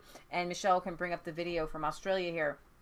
For example, now that several coronavirus deaths have been reported in the area, the lack of tourists has turned downtown Seattle into a ghost town. In Seattle, bracing for the coronavirus has also been preparing for what could be a devastating economic impact You've got people all over the world. The streets of Seoul, South Korea capital, stood nearly empty this week. Those who did venture out wore masks. And I like your idea. If you did feel like you needed to wear a mask, I don't want to wear a mask. You know why? Unless I've had it. Because I believe that fresh air kills things better. And if something did happen to be around me and it actually got trapped in the mask, then I would be more likely to get it. Right. You know what I'm saying? And so I don't like, I accidentally touched something and then I touch the mask and then I'm breathing in and I'm done. Right. So if you have it, wear a mask. So if you don't have it, breathe fresh air. I did read that when someone coughs it out, it'll travel 10 feet in the air before it lands and hits a surface. Metal surfaces are worse. Okay, so if you touch something metal, wash your hands immediately. But what I was thinking about, what I'd like to implement here at our house, which we don't do this because we're in and out all the time, is to take our shoes off at the front door. Because if people are coughing and it goes out and it lands on the ground, you could bring it into your house and then you're rolling around on the floor with the dogs or but you take them off in the kitchen and around the house. Take them out at the front door. Take them off at the front door. That's why I trip over all 6 of your pairs of shoes. I gotta bring them in. Oh, so just leave them out there. So you take off your shoes on the front door, leave them outside, put them on out there. That's step number one. So first of all, before we get to the Australia video, Leah, let me play just very briefly, because you had asked me to bring this up. This is the woman with the shipping containers. I'm in daylight savings time. These things are usually stacked up like buildings. And this side is completely empty. Look, there's no boats. There's no nothing. There's just this stack of cans. That's it. Now, I'm going to take y'all around to another part of the ports to show y'all how empty this is. Because this is the stuff that we buy, the stuff that we shop for in stores. And if there's no cans here, there's no imports. Look at that. You can see all the way over to trucks going on the other side, which lets you know that this is deserted. I should have took a video of the other port that I just came from, which was the China port called Yangming. This is just as empty as this one. There's nothing going on. And there's no trucks here. And this place is usually having hundreds of trucks. Look, there's one. That's an empty can that they're bringing. So mostly it's like empty cans are coming in and there's nothing going out. So y'all better buy whatever y'all gonna buy, because there's no telling how long this is gonna go on. And apparently this is supposed to be because of the coronavirus. Now, this is a real view. This is the real deal of what's going on.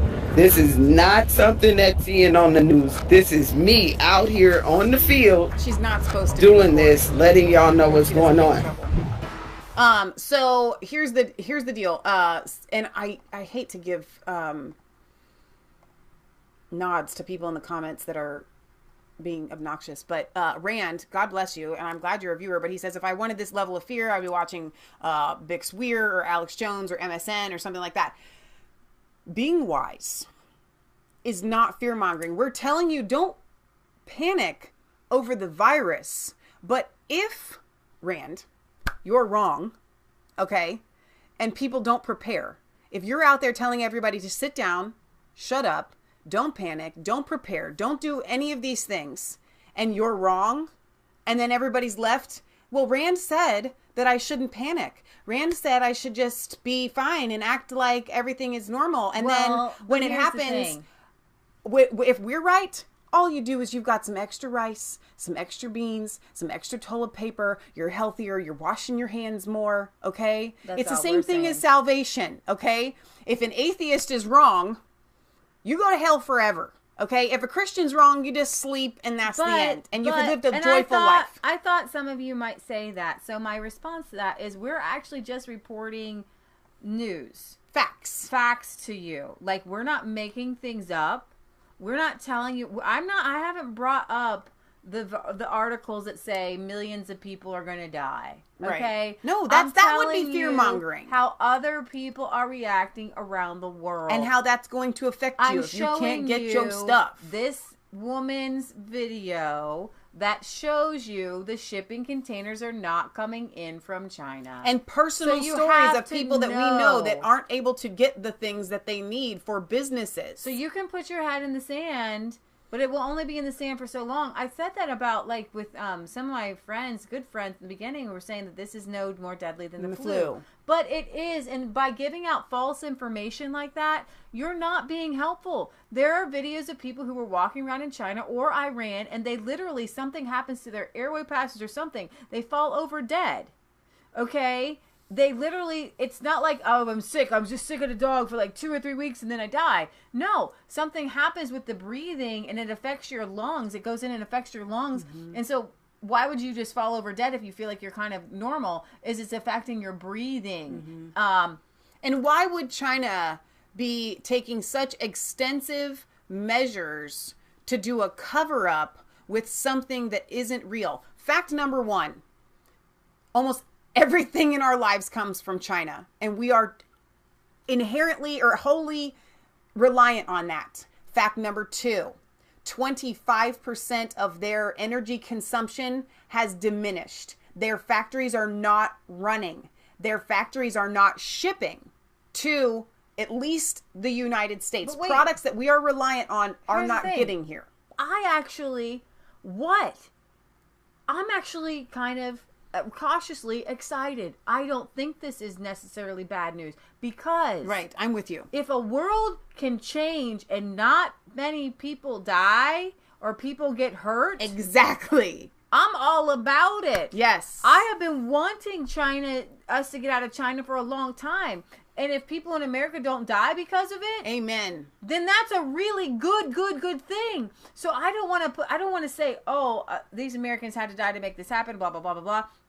But there is going to be a switch, and there has to be a switch, guys, because we're relying on slave labor in China. Every time you use your phone, every time you use a laptop thing, the Chinese people are being used as slaves for you. We are just, I asked people on my Facebook page, my friends and my family, I said, if you are okay with all of your stuff coming from China, then you would not have fought against slavery in America. You think that you would have, but you would not have. You wouldn't have spoken out. You would just say, this is the way life is so that we can continue on with our above standard of living. And you might even say, like Mike Bloomberg, if they wanted a change, they would just uprise. The Chinese people, they have been brainwashed since they are children. They've had babies ripped from their womb. They've had babies born alive. And there's on the documentary One Child Nation, midwives are interviewed saying, I killed babies alive. And now since they have a 2-child policy, they can go and help parents conceive. And one woman was like, for every baby I help conceive with couples who have trouble conceiving, I feel like that might help me. And she's Buddhist or whatever. But they harvest organs from political dissidents. If you don't pick up your dog poo and you have a social credit score in China, if you like jaywalking or don't pick up your dog poo or walking your dog off leash, if you hit so many points, then you can't buy a home, you can't get on an airplane, you can't get on a train. This is evil and it's wrong. And Nike and we shouldn't Apple have anything to do with them. Not a single thing. The fact that American companies are so greedy, and the fact that we are so greedy, that we think it's okay to get our stuff. Everybody said, but it's okay. We're going to release them from communism. They're going to embrace fair market things. That's not what's happened. They just have communism and our stuff is being made by slaves, but you don't have to look at it. So yes, dear God, I am actually hoping for this to, I do believe this will happen, and I'm praying that this will happen because the world and the powers that be are looking and saying, we can't put everything in China. Okay, Donald Trump said this from the very beginning. Donald Trump was being led by the Holy Spirit. That we need manufacturing here in the United States. So I have good news. Brexit was being led by the Holy Spirit. And we're going to get to that topic here later in the show. But the point is, this is not fear-mongering. This is factual reporting and wise guidance. And why you would ever tell anybody, like, I don't know if you're a Christian or not, but why you would ever tell anybody, listen, don't get saved because the afterlife isn't real. Like, if all Christians are wrong, we've had a good life and we sleep when we die, okay? But if all atheists are wrong, all y'all people are going to suffer. Right. So it's a good idea to be prepared. Britons could be forced to put their lives on hold for 3 months under a battle plan that is being organized by Boris Johnson. Could you put your life on hold for 3 months? That is something that governments are looking into. And other countries are already, this is our European show, our UK World News, whatever. They're already having to do it. So to put your head in the sand and say that's not going to come to me, that's just not intelligent. So, and to talk about this virus just a little bit, here's an excerpt from a 25-year-old British man who got the COVID-19. On day 12, I've had a relapse. Just as I thought the flu was getting better, it has come back with a vengeance. My breathing is labored. Just getting up and going to the bathroom leaves me panting and exhausted. I'm sweating. I'm burning up. I'm dizzy and I'm shivering. The television on, but I can't make sense of it. This is a nightmare. By afternoon, I feel like I'm suffocating. I have never been this ill in my life. I can't take more sips of air. And when I breathe out, my lungs sound like paper bag being crumpled up. This isn't right. I need to see a doctor. But if I call the emergency services, I'll have to pay for the ambulance call myself. There's your socialized medicine, guys, in the UK. It's no good. If this guy can't go to the hospital, then your NHS is trash. Okay? That's going to cost a fortune. I'm ill, but I don't think I'm dying. Guess what? Here in America, we don't have to pay for ambulance rides. Well, you do, but you don't. Okay? Certainly do not want to... So this author of the article says, I certainly don't want to experience that, and I'm sure that you don't want to either. So if you're saying, I'm not afraid, I'll weather it, fine, but I don't want to go through that. That was a 26-year-old male. Like, I don't want to go through the sickness. Yes, I believe I will make it. But I don't want to go through that, and I don't want to put my uncle or my mom or my neighbors or my friends or anybody else at risk. Everybody says that this is attacking the old, but no. Actually, young men and males are more susceptible than females to this. I don't know why, but my mom has a theory. If you were creating a biological weapon, wouldn't you want to take the young males out and the males out first? Okay? All right. So, but will this lead to the downfall of the European Union? Exactly. They require, what they love is all their gatherings, and they have to gather so many times. If we are entering into a stage of kind of consistent over the next couple of years quarantines, you can't get all of the nations together in one place. They're gonna what are they gonna do? Gather over? Can you Skype with? I mean, how many members of the European Parliament are there? You got that. You have it so right. Exactly. So this or do they just put everything on hold? This article here is from Alasdair McLeod via goldmoney.com. Will Brexit and COVID-19 in the EU? So Michelle just gave a really good point there. And now with Italy, I'm concentrating on Italy. Forget the EU. I'm taking care of my country right now, right? What this is doing, it has created populist nations out of nationalists. Like, not nationalists, but the globalists. So the EU and the Euro face a sudden deterioration in economic conditions due to the coronavirus, which seems certain to widen the differences between Germany and the spendthrift Mediterranean members. But a more immediate problem is the increasing likelihood that the ECB will lose control over the financial asset prices, particularly those of government bonds. In the short term, it seems likely that Europe will rise against the dollar as currency and financial distortions, principally in the FX swap market, are unwound. However, the Eurozone faces a developing financial crisis comprised of the following elements: a collapse in economic activity, people aren't buying stuff, escalating payment failures, people aren't going to pay back the loans, a drastic contraction of bank credit, and a collapse in bond prices, as well as the medium used to buy them, the euro. Eventually, Germany will go along with by introducing a gold-backed mark, which will only happen after the European project is finally abandoned. So, Brexit came as a shock to the political bureaucracy that comprises the European Union. They had and still have an ostrich-like stance with their heads in the sand, with their rear ends exposed to passing dangers. Their economic incompetence has been exposed for all to see, as well as their political ineptitude. And guess what, guys? I believe that God led the UK out early, okay, to set you guys up so that you guys could be like, we're done with you, we got to focus on us, and you'll be better off for it, and the rest of the nations will be better off when they leave as well, because Smaller government where you can control things is better. Professional politicians with a semblance of a democratic mandate do not work in Brussels, but they run the nation states that comprise the union. We can criticize national politicians for their ignorance on what makes their electorates wealthier and happier. They are elected by the ignorant of their own governments, but soon learn the political ropes that keep them in power, or they fail and are rapidly ejected. So you see that like in Italy, they could have a snap election. You can't have a snap election to get von der Leyen out because you didn't elect her in.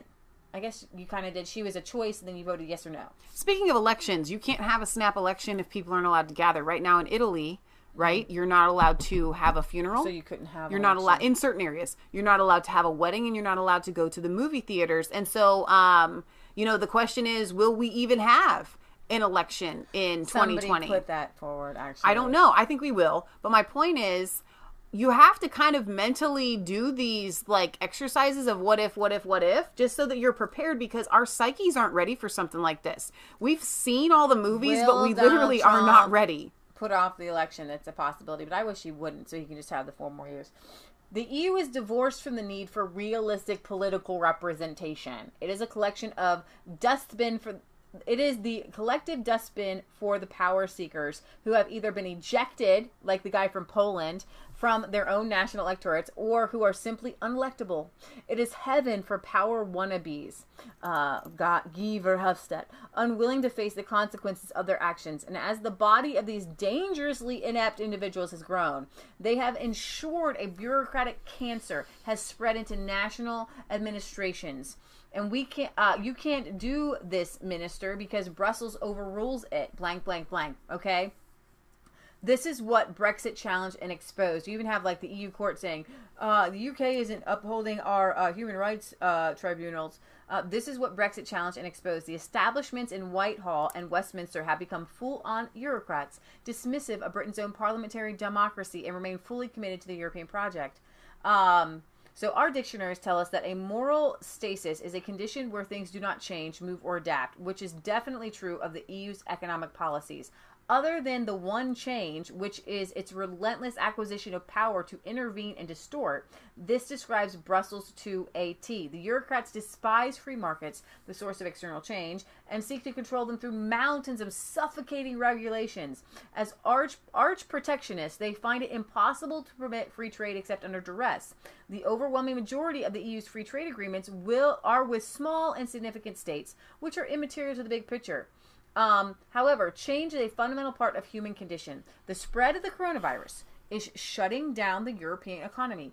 In increasing numbers, people are no longer traveling. The spread of the virus, whether through fear or fact, is sharply reducing production and demand. Indebted businesses will not have the cash flow to pay back the debt interest because most of these manufacturing companies are run on debt. They flow debt. Okay, that's how this works. If you're a business person with this crazy cash flow that my mom is talking about, you don't understand. You and I don't have the ability of running up a tab and going in and get a $1 million loan. But if our profits are enough that we can pay down that loan, very quickly, or month by month. Okay, anybody can start any sort of business with $1 million loan. Okay, and you make yourself an LLC, you default, hey, you don't have to pay it back. This is where we're at today, right? So that's how the rich get richer, because they can just increase their wealth by going to the bank and saying, hey, can I get another $2 million? And then their business, can I get a $3 million loan? Then their business declares bankruptcy, 5, 6, 7? but they don't, and they can go on and get another loan. But their business gets bigger and bigger, and then because they have so much buying power with the fake dollars, they can acquire. There's like somebody going to acquire Cincinnati Bell here for $2.8 billion, but they're in a market with somebody trying to buy them for $2.7 billion. And like these are numbers that shouldn't exist, because these companies should never have been able to be created and have that kind of money, because it never existed to be lent out to begin with. Right? When you have gold and silver, it wasn't there. Then it brings the playing field down. You go to a bank down. and you ask the bank to lend you, your $1 million loan. Okay, the bank doesn't have to have that $1 million. to lend it to you. Right. So what are they lending to you? Some zeros on a computer. Air. Nothing. It Helicopter all money. comes from nothing. Okay. So finish this article and then we'll do the Australian thing. Okay. So the spread of the virus, whether through fear or fact, is sharply reducing production and demand. People are going to default on their loans. So for the moment, bureaucrats might be able to get tables in their favored restaurants more easily, while national governments take it in the chin. But this is a temporary situation, which could easily evolve into a threat against the entire European Union, serious enough to either end or emasculate it with diametrically opposed interests. When diametrically opposed interests are enhanced by the course of events and become unreconcilable. Following Britain's exit, the squabbling will now begin. Germany, with some commonality with the Netherlands and Austria and Finland, have suffered the pain of unsound money, to see its citizens' savings taxed by negative interest rates and have them recycled into supporting bad debtors. Do you understand what that means?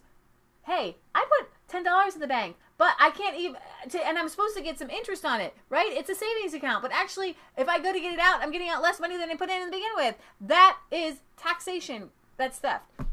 The Mediterranean states will demand even more money, taking their debt to GDP ratios to the stratosphere. The new boys in the East, Poland, Hungary, and Czech, Slovaks, Bulgarians, and Romanians, they actually think they can change Brussels, who think they can change Brussels will realize that as the subsidies from Brussels dry up, they have been sold a pup. The bureaucrats in Brussels launching on their, I don't even know that. Languistines. Will conclude nothing need change and the ECB can deal with it. Can the euro survive? Can Brussels survive? You're walking in the shadow of credit, and none of this is going to hold up. None of this is all a house of cards. And what I'm talking about in this article is that the house of cards was already built. Will coronavirus knock it over? Go ahead. Okay, with the Australian thing? Yeah. All right, here we are. So, Aussies always the Australian news is way funnier. Australian, not Austrian. The Australian news is always way funnier. It has sunk to a new low. Videos are now being posted to social media featuring shoppers getting into physical altercations over toilet rolls. This video from a Melbourne supermarket showing a scuffle between two women over the packets of paper. Meanwhile, a similar brawl in Sydney's southwest has resulted in a police investigation. The loo roll rush reaches fever pitch. The loo roll rush.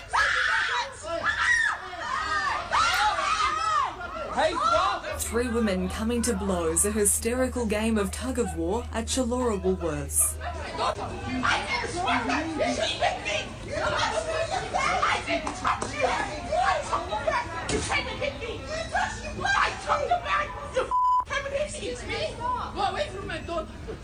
But as the toilet paper tantrum threatened to escalate, management steps in.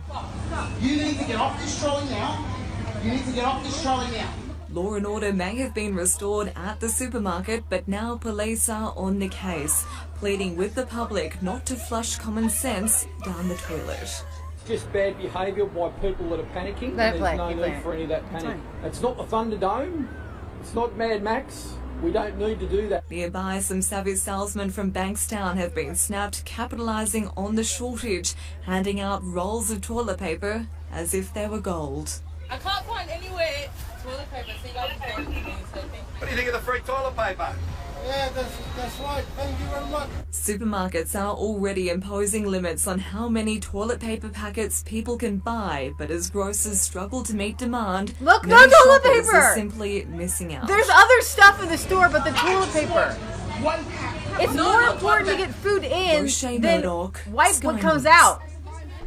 Wait, keep going. Okay. And the panic buying because of coronavirus fears this week has led to security experts questioning if Australians are prepared to handle emergency situations. One of those is founder of Calamity Security, Daniel Lukovitz.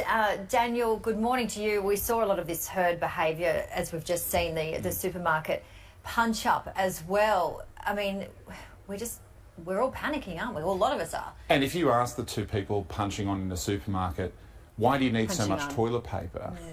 Their face will go blank. They won't be able to give you a straight answer to it. And the curious thing is, I went to the supermarket the other day because I had to see this for myself, and sure enough, there was row after row of empty toilet paper and tissue aisles. And yet the canned goods aisle, the medical goods aisle, the bottled water, and all the things that I'd probably want if I were preparing for the apocalypse, they were all there. And coronavirus doesn't actually send you to the toilet that much. So the only thing I can assume is that these are people who've been caught in that situation that we've all been caught in, of running out of toilet paper, and that's the one fear they have on their mind over all of this, and it's causing people to act in an animal-like Aussies way. want to wipe! Having worked in this industry for quite some time, look, the news cycle has changed as well. The instantaneous nature of the way that news is brought to people. And it only takes a little bit of a comment or things to spiral out of control. That's My problem with what we're seeing here. Oh my gosh. Okay, so I want to tell y'all something. I want to allay... The bottled water is still there and the canned goods, but no toilet. Did you see that the lady in the car? She's like, I couldn't find toilet paper anywhere. Thank you. So, all right. We still have plenty of toilet paper I want to give you guys some common sense solutions. This is really important. But we are not allowed to, we are restricted on cold and flu products and sanitizing products. We're like more bleach, about sanitizing soap. around It's the here. soap that's like, a friend of mine just took a picture of our local grocery store and like the soap is off. It's all the antibacterial soap anyway. That's off the shelves. Of soap? Just hand soap, like pumping. But like, you could use dish soap. I know. But they're not taking the dish soap, just the hand. Like, aren't we so like conditioned to be like, I can only use hand soap on my hands. Things. Like, you can use dish soap. And what I was thinking actually is, I was like, wow, Leah, you just made a massive amount of soap for us. did. And I'm like, wow, I feel totally zombie apocalypse prepared. We can wash the heck out of our hands because Leah made so much soap. We've got soap for laundry. We're good to go. We're totally good to go. But so for your toilet paper, I wish I had some glasses to put on here. I want to give you Leah and Michelle's handy tips for if you don't have any toilet paper. You can tell them about the hose? First, we're going to get there. Number 1, paper can work for toilet paper. It's a little rough on the hiney, but it will work. Do not flush it down the toilet. Keep a trash can, a large one, next to your toilet, okay? Throw it away or burn it better. Burn it. Small amounts of paper towels can also be used. Do not flush those either, all right? If you had to, in a pinch, leaves would work. I wouldn't flush those either, okay? Now, the most common practice for the past 8,000 years has been cloth that gets washed and then reused, cut into small strips. Baby diapers. Baby diapers are the exact same theory. Now, you may be thinking to yourself, if you're a female, that's fine for the number 1. I don't like the idea of the number 2. Me neither. Leah came up with a very good solution. In our bathrooms, we have sinks next to our toilets. So you could get a little bit of hose and create yourself a nice little impromptu bidet system to give yourself a little washy-roo and then do the little wipey-roo. So then you're just wiping away kind of the water. Give yourself a little wash. You've got some extra soap. Okay? This can be a thing. If that totally weirds you out, every time you go to the bathroom, drop your drawers, jump in the shower, give yourself a little wash down, and keep a towel right there. Okay? It is not the end of the world to run out of toilet paper. Okay. It's way more important to be able to get things in than try to wipe what comes out. Now, but I'm not going to tell you don't wipe. Please wipe. You can get sick. You can get other people sick. And you need to clean yourself and wash your hands a lot. Don't just go, well, I'm not going to use toilet paper. Okay? Do not do that. That's not smart. And it's disgusting. All right. I want to go over here to some other news. Squirt bottles. Oh, Baker that would Mom. be so perfect, Baker Mom. Yes. You have the instant bidet. You get a cookie. Way to go. I love that. Any more ideas? That's fantastic. That's fantastic. You just get a watering can, says Wheezy Breezy. But I do remember using bleach to wash the diapers back in the day. Yeah, make sure you have extra bleach. Well, I think they're running out of that right now. Try to go get some bleach, okay? I did that in the beginning. I told y'all, remember bleach. Turkish, for a cleaner, okay, go back and watch my mom's video that she just did. It's full of really great information. Like I said, 3% bleach, about 13% isopropyl alcohol, and the rest water. It's gonna, with the chemicals with the bleach and the isopropyl alcohol, create a higher concentrated. So we've made our own essential oil. So we made up our own thieves. We bought all the components. I've given you guys the recipe to make the thieves oil. Then we put in alcohol and water, and it's a little spritzer. And so not only do I use it, the spritzer came from, it's a glass spritzer that was a thing that we got that was vinegar for vinegar. And it's a really good so spritzer. Instead of like a hand sanitizer, everybody's buying this hand sanitizer which lowers sperm count, but you'll be fine if you have to use it in a pinch. But I'm just like, okay, so the mail comes, it gets a spritz. I don't have time to wash my hands, or I've just touched something, freaked me out. It gets a little spritz. I'm going somewhere. You spray yourself down like perfume. Okay, you just smell cinnamony. Yeah, exactly. Turkish authorities have been positioning refugees. We talk about this, but what's Sweden going to do? What is Sweden going to do? The Swedish Democrats, Jimmy Åkesson, arrived in the border area of Erdogan, Turkey on Tuesday to tell the migrants and the local police that Sweden is a fool. Look at this. What's it say? Jimmy went to the border and put up signs that said, Sweden is a fool and don't come to us. We can't give you any more money or provide any housing. That's great. Isn't that fantastic? I love him so much. Everyone wants to go to Europe, Åkesson said. Primarily in Northern Europe. The migrants mentioned Germany and Sweden. I met someone who wants to go to the Netherlands. It's our part of Europe they want. Okay? So, Sweden, Sverige är food. Sverige are food. Sverige are food. All right? Attention migrants. Sverige are food. It comes kind of natural, actually. On Wednesday, Åkesson said, I think it's important to get your own picture of what it looks like. We walked around here talking to many people, asking where they're going. There are lots of people who want to go to Northern Europe. They mentioned Sweden and Germany primarily. But Sweden are food. The Swedish Democrats' Facebook post Thursday.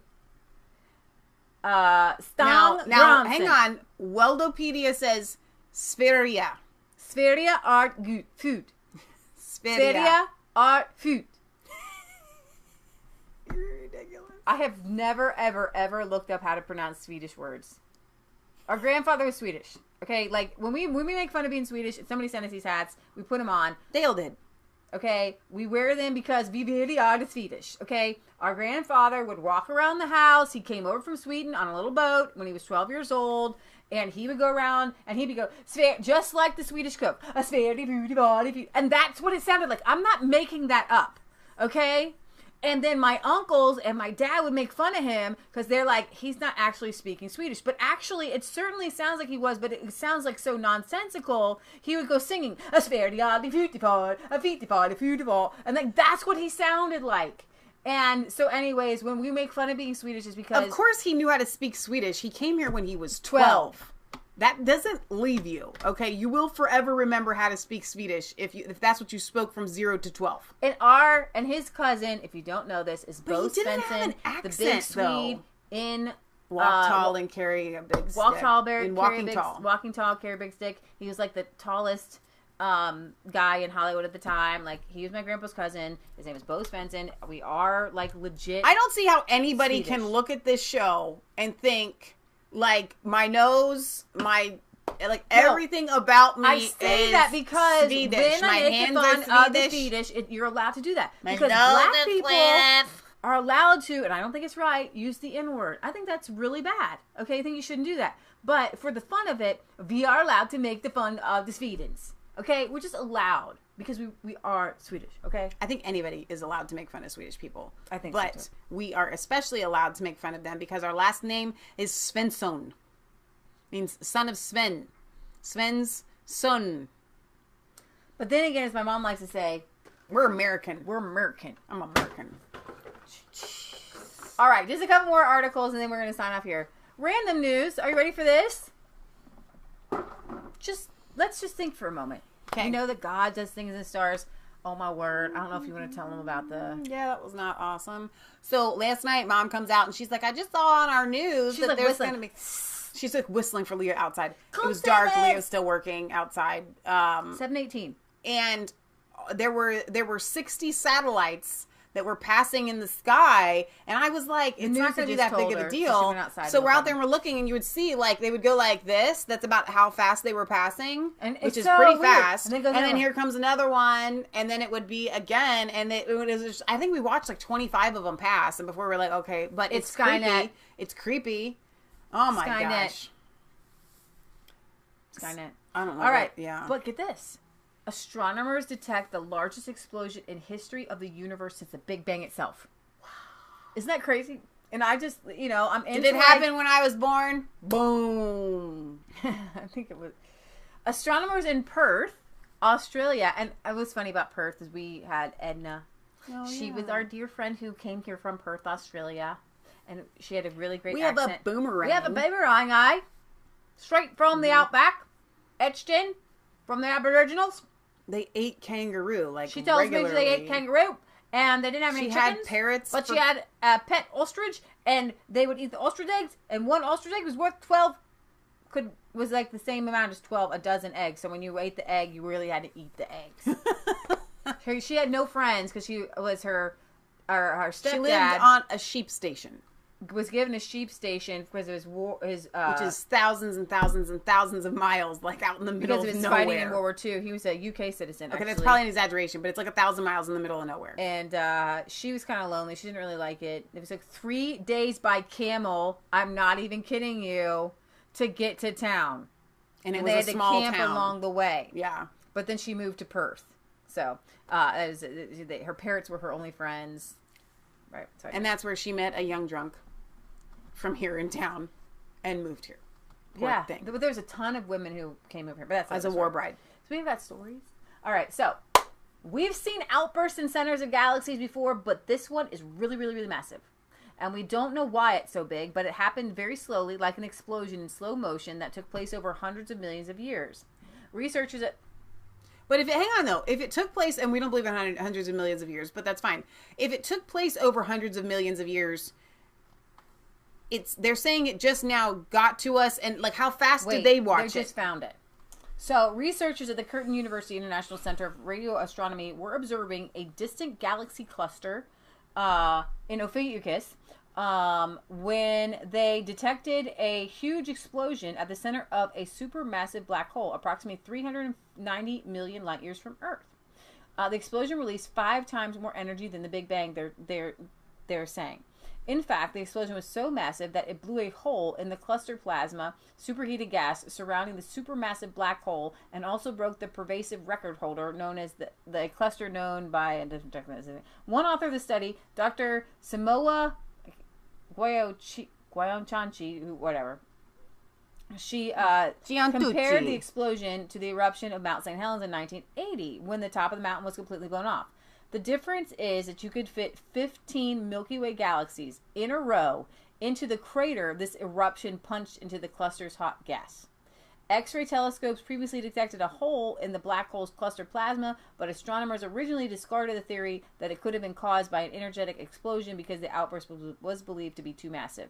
But it really is that. The universe is a weird place. The object was actually observed by the Chandra X-ray telescope by a previous team, and they saw this bubble in the hot X-ray. So the scientists realized that they had discovered when they observed Ophiuchus cluster, the Ophiuchus cluster with radio telescopes. Then they saw this through data. In total, 4 telescopes were used to detect it. And I just thought that was just kind of some interesting. The galaxy is doing all kinds of really cool things.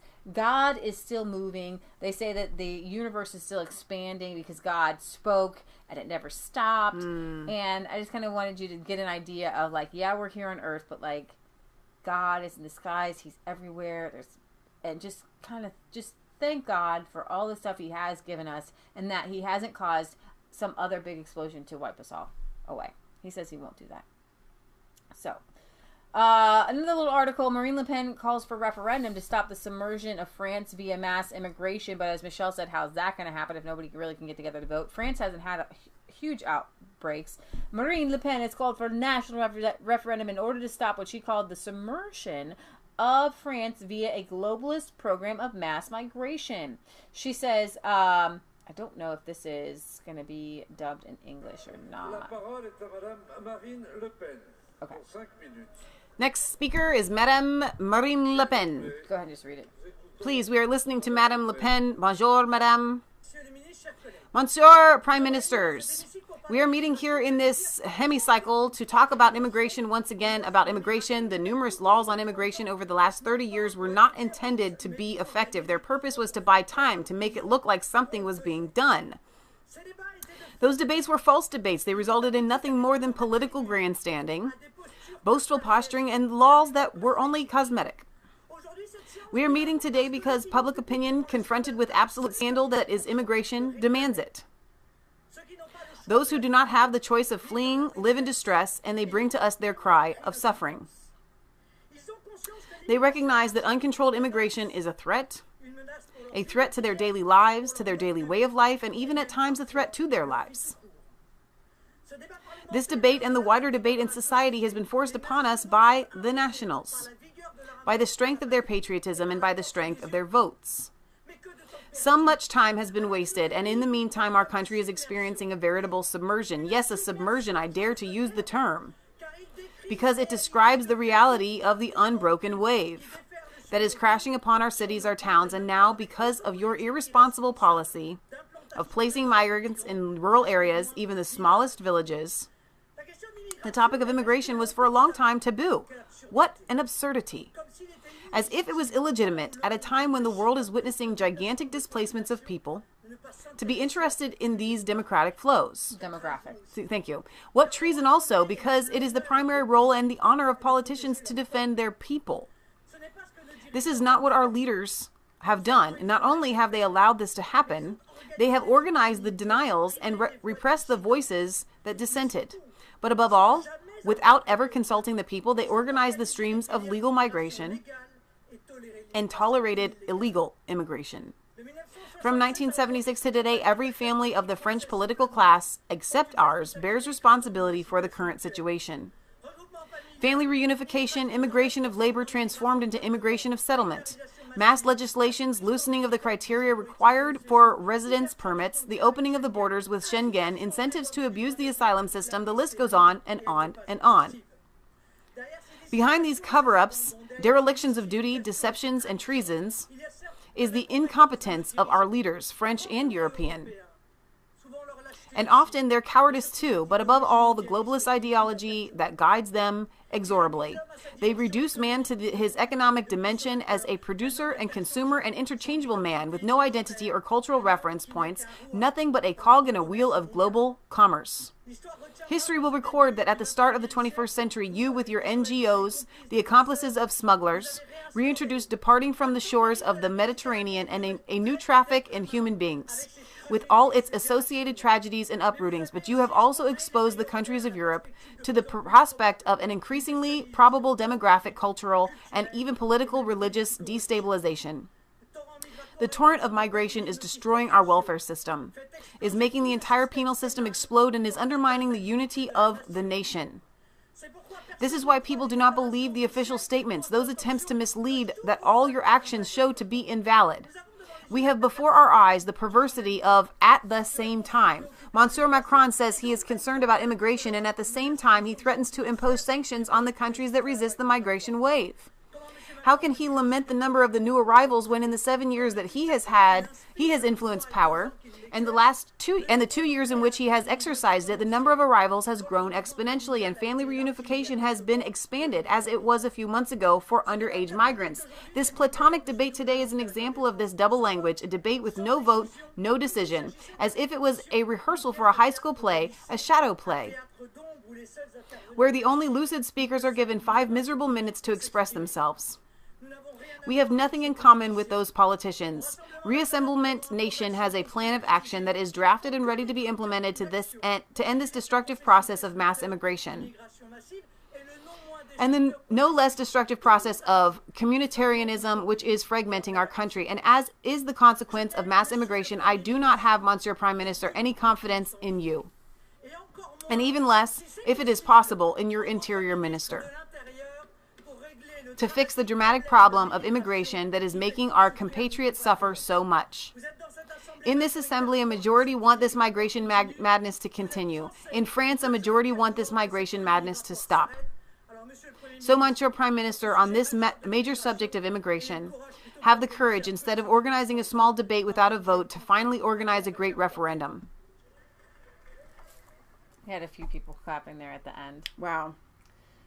All right, so just the last thing here before we sign off. Nigel is making the rounds in America. He went to CPAC, and now he he was on recently the Verdict podcast, which is Michael Knowles, and he's with the Daily Caller, Ben Shapiro, or no, he's with Ben Shapiro's The Daily Wire. But anyways, Nigel put out a clip, and I thought it was interesting because here's one where he talks about the coronavirus, who's in charge.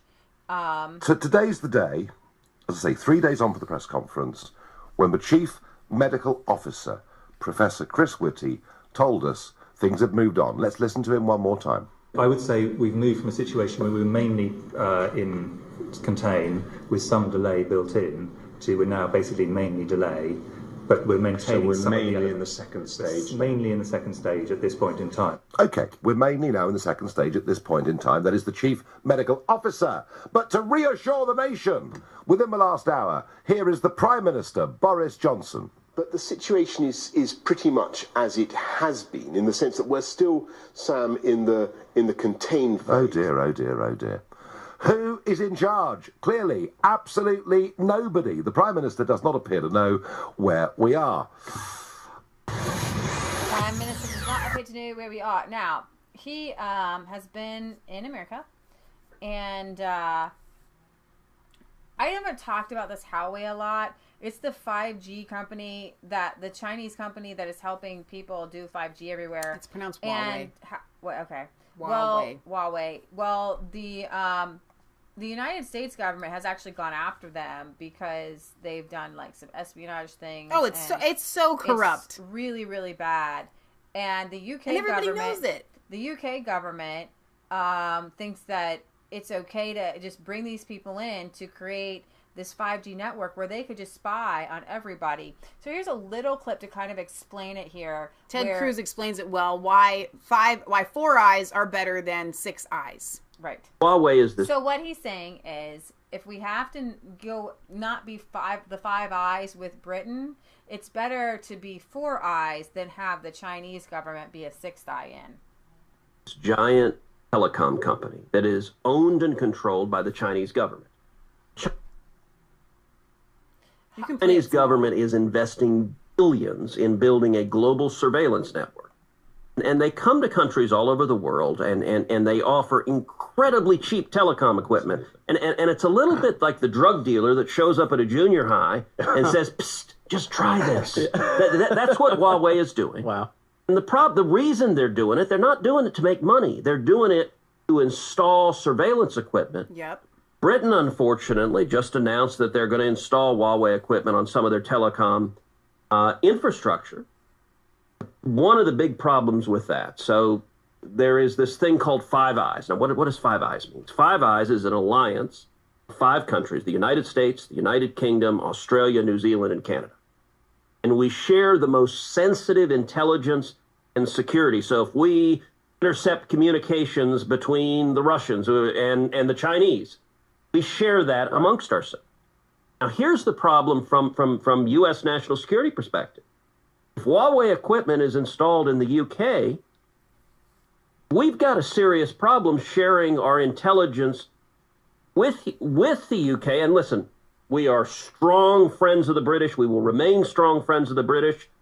But if I hope the British government reverses its decisions on Huawei, and if they don't, I think we will have to reevaluate the Five Eyes relationship. Right. And I'll tell you right now, 4 eyes are better than 6 eyes. Right. You don't want that 6th eye. That's a great quote, and I'm going to take that home with me. Good. I'm going to make sure through British media and British Conservative politicians understand and hear that message loud and clear.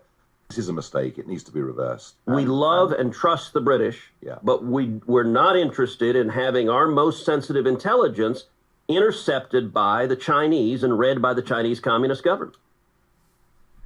Is that simple? Yeah, so I'm glad that our little Nige tweeted that out himself. And I want you to know that exclusive Tory grandees will table an amendment next week to block all Huawei equipment from the UK's telecommunications network after 2022. Rebels think they're in the ballpark of having the support of 40 Tory MPs needed to defeat the government. Wow. So we'll see where this ends up.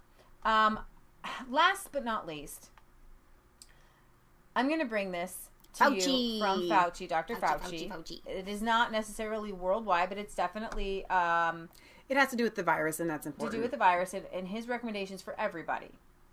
And what I really liked what he said is even my Uncle Jack, who lives with us, and he's in his 60s, he doesn't do Facebook very much, but he got on Facebook last night, and he's like, I'm not going to go on a cruise. Yeah, and that's step number one. Older people don't take any cruises. We saw the extreme action taken in Italy. Right. We've seen warnings. Washington State is out there with saying anybody over the age it's okay to play it 60 small. needs to take extra precaution, maybe stay home, don't go to large events. What's the likelihood we are going to have to do more extreme? Why this one isn't playing versus some of the others. Quarantine. Well, you know, I think right now something that's important that I hope the American people appreciate is that the risk of getting into trouble with this infection, namely if you are infected, is overwhelmingly weighted towards people with underlying conditions and the elderly. Oh, and you that's have to, the I'd have reason to why. find that one. Yeah. Like, I mean, find it within this one. Should. Here, let me just play it. Let me just bring this And joining me now is Dr. Elderly person with an underlying condition. If you get infected, the risk of getting into trouble is considerable. So it's our responsibility to protect the vulnerable. When I say protect, I mean right now, not wait. Okay, so Michelle will play it for you. I gotta refresh the page to get your latest tweet. You know, there's so much that we don't share from our Twitter and Facebook page on our shows on Friday and Sunday. So you guys really should be following us for the latest news. We've seen warnings. Washington State is out there with saying anybody over the age of 60 needs to take extra precaution, maybe stay home, don't go to large events.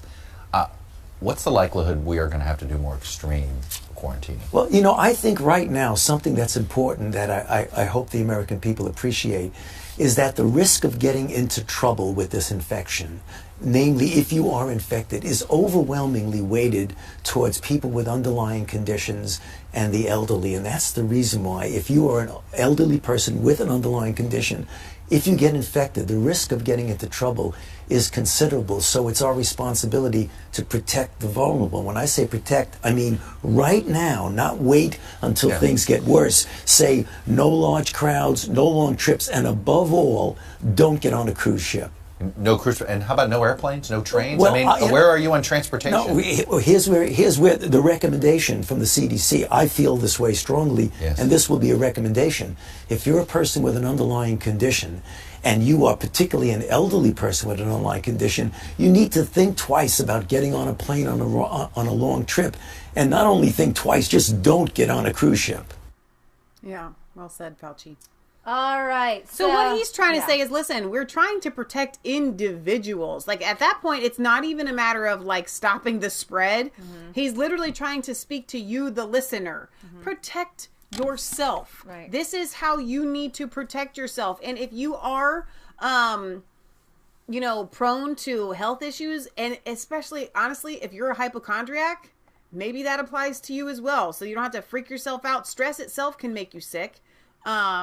You know, so I don't want you guys to be in fear about this. I want you to use wisdom. There's a difference. You know, though, our United States mail system needs to be, like, totally upgraded. When you go into the post offices, those post offices are really tight quarters. They're small buildings, and mail is coming in from all over the entire world.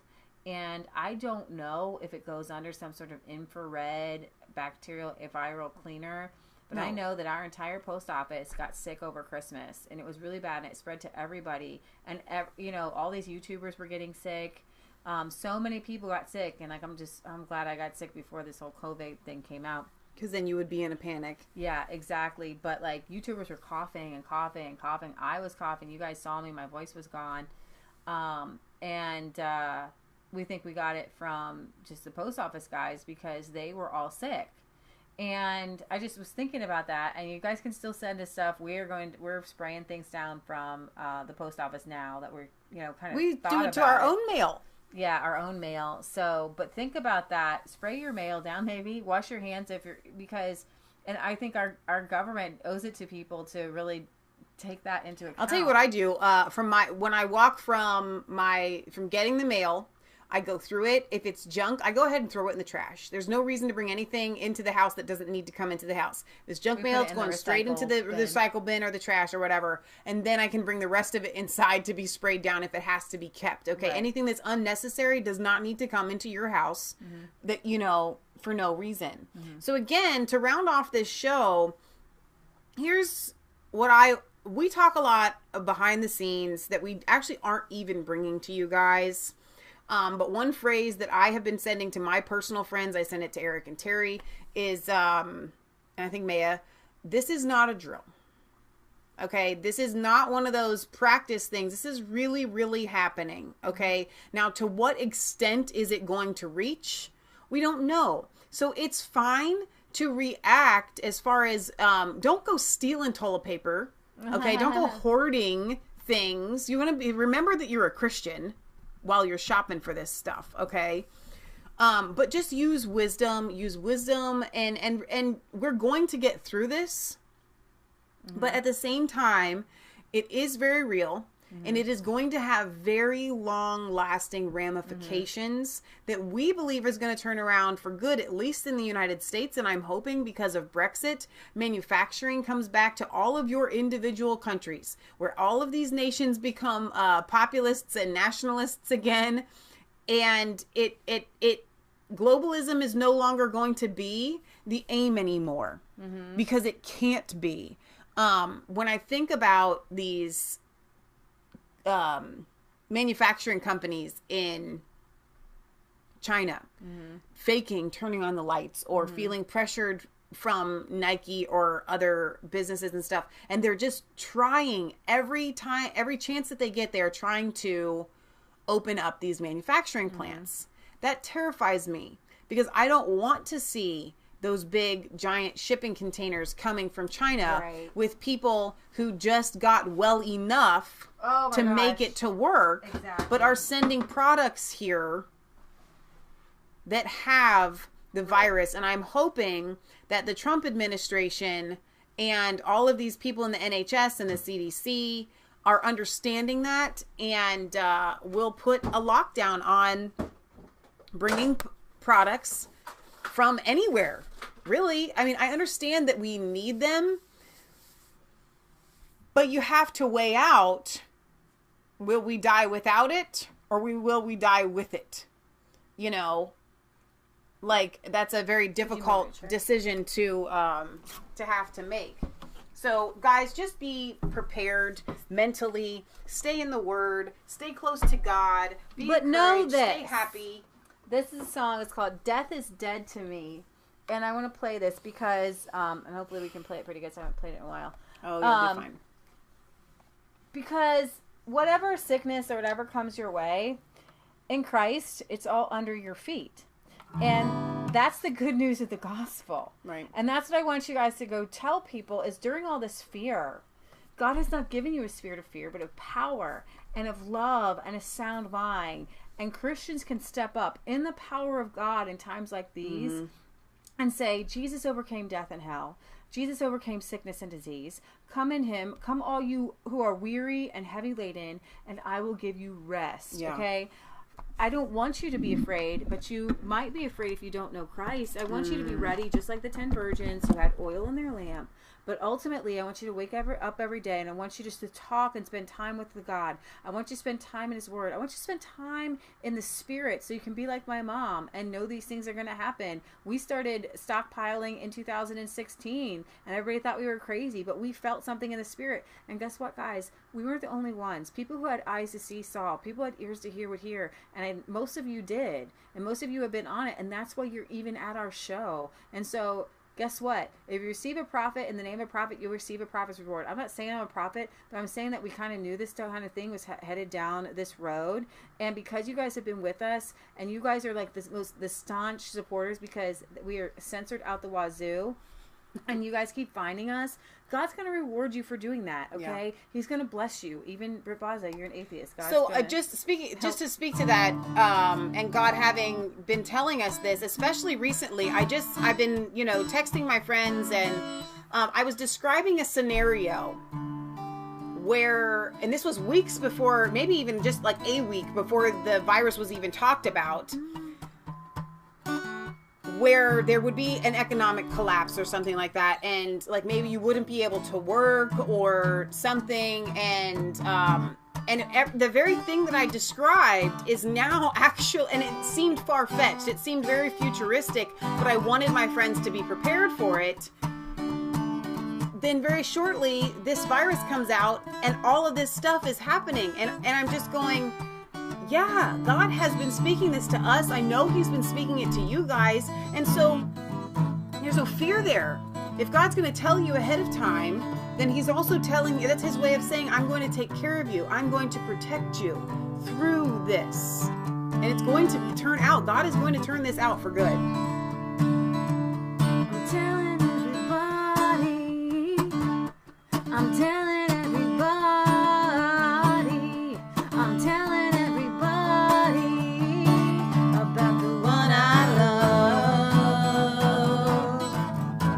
The things of this old earth are not of any worth. He's good, yes, he's good to me. Let's try that again. I'm telling everybody, I'm telling everybody, I'm telling everybody about the one I love. Oh, 'cause the things of this old earth are not of any worth. 'Cause he's good to me. Why? Well, Dad was dead to me because Jesus set me free. It's faster than that. By grace through faith in Christ alone, he set me free. Now death was dead to me because Jesus set me free. My hope in him secure eternally. Sorry if that got loud, guys. I'm going to turn the volume down. I'm going to the kingdom. I'm going to the kingdom. I'm going to the kingdom of saving grace. On that eternal shore of pain and tears no more. The day I met my King. Well, death was dead to me until Jesus set me free. By grace through faith in Christ alone, he set me free. Now death is dead to me because Jesus set me free. My hope in him secure eternally.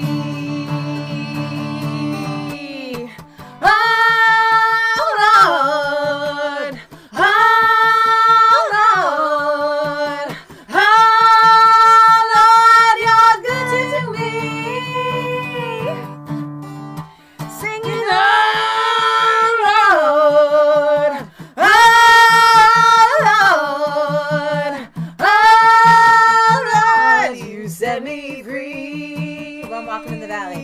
I'm walking in the valley. I'm walking in the valley. I'm walking in the valley. I shall not fear.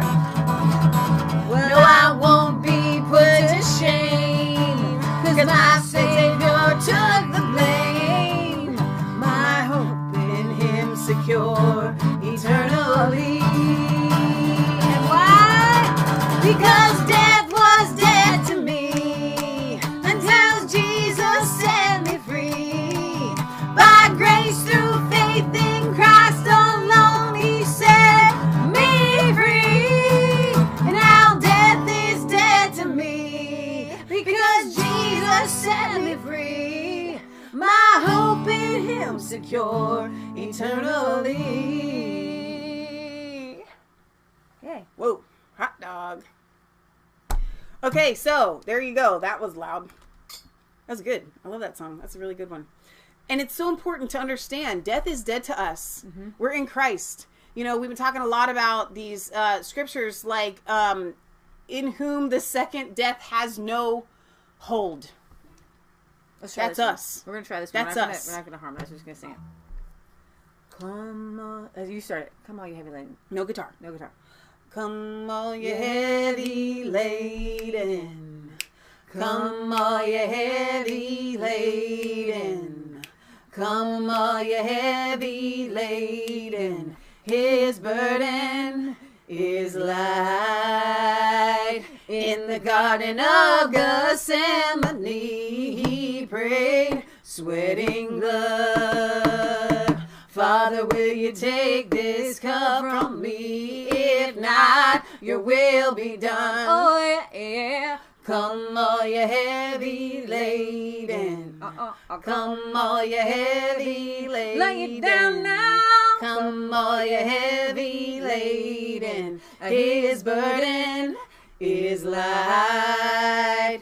Cat and nine tails tore at his flesh. The lamb was torn and bruised. Put a crown of thorns upon his head. Here comes the King of Jews. Oh yeah. Come all you heavy laden. Come all you heavy laden. Lay it down now. Come all you heavy laden. His burden is light.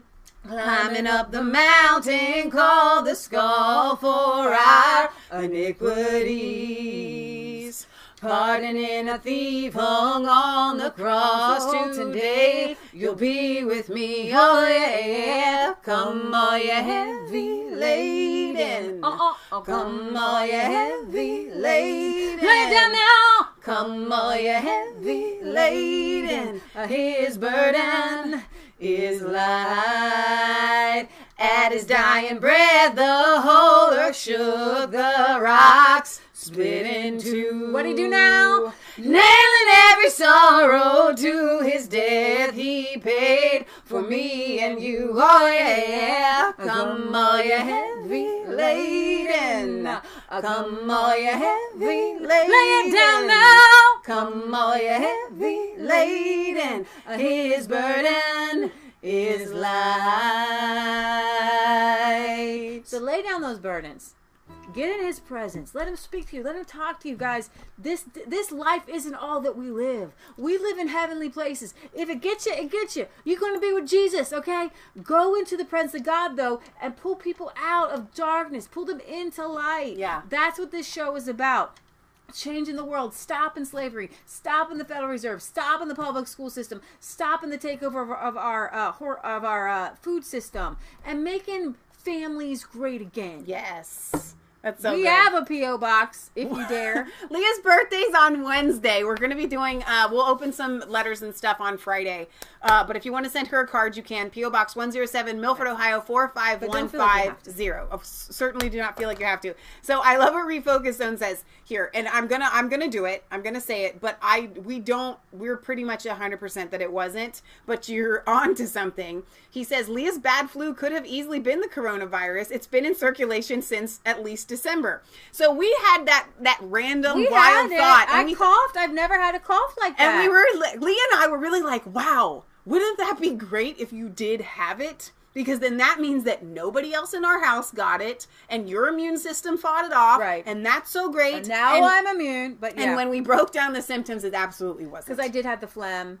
And it was almost like a sinus infection. But so if you have the we sinus, were kind of. I actually kind of was like, and you know, a lot of YouTubers think they did have it, What really got me was the cough. I've never coughed like that. I coughed all night long. But it was like coughing. A phlegmy cough too. And these are dry coughs. I had stuff come out. Well, at night it was a dry cough, but then I would wake up and I'd be like, okay, neti pot. And stuff would come out. There was an infection. So the only thing you could say is that somehow, by some weird winning of the worst lottery ever, you had coronavirus and a bad flu. I don't think so. No, because what happened is it led to we think about these things.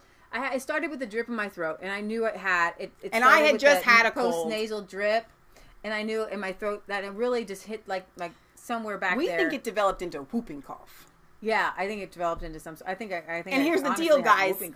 Our bodies can only have so many symptoms, which is why some that look like this is how our body reacts when it's under attack. And I think they're not really clear on the symptoms of the coronavirus. Right. The coronavirus is there is a dry cough, but there's not, which means there's no real phlegm there. Right. It just feels like you're drowning. Your lungs, and you can't feel like you can breathe very well. And you didn't really have a breathing issue at all that I can recall. No, just other than painful, because your throat's sore. And I really didn't have a fever, and fever is the number one. Right. And I was like, I don't even feel sick. Right. I just feel like I have a sinus infection and a cough. So I don't know. So it is what it is. I'm just saying there's a lot going on in this scenario. Besides just the coronavirus, there's the ramifications. There's the fighting over toilet paper. There's the stock market, there's the economy, there's the fact that all these things that we're reliant on, they're not coming here. Drugs aren't coming here. Our own friends, and then even Britt Baza saying he can't get certain stuff, stuff's not coming. That's a problem. But we're going to weather it, and it's what's going to come out of it on the other end, I believe, is going to change us internally in our hearts. It's going to change societies around the world. Okay, so if there is a silver lining in all of this, it's that catastrophes, even though you're having to separate, bring people together in a way that you can't manufacture that. Except for not together.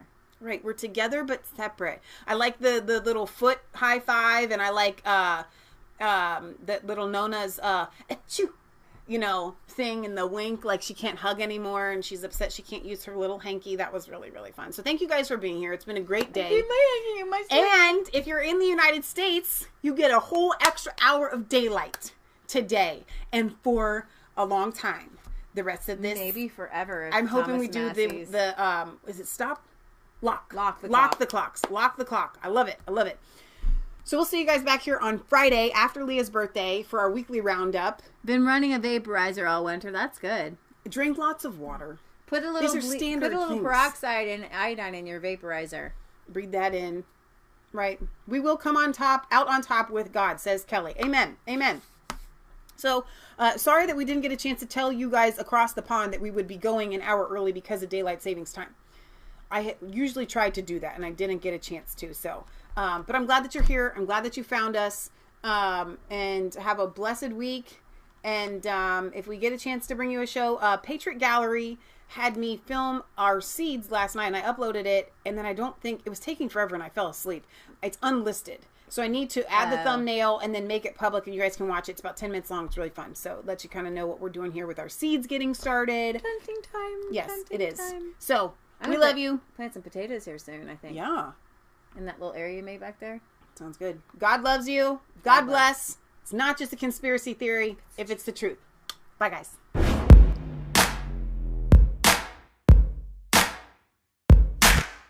I was cold.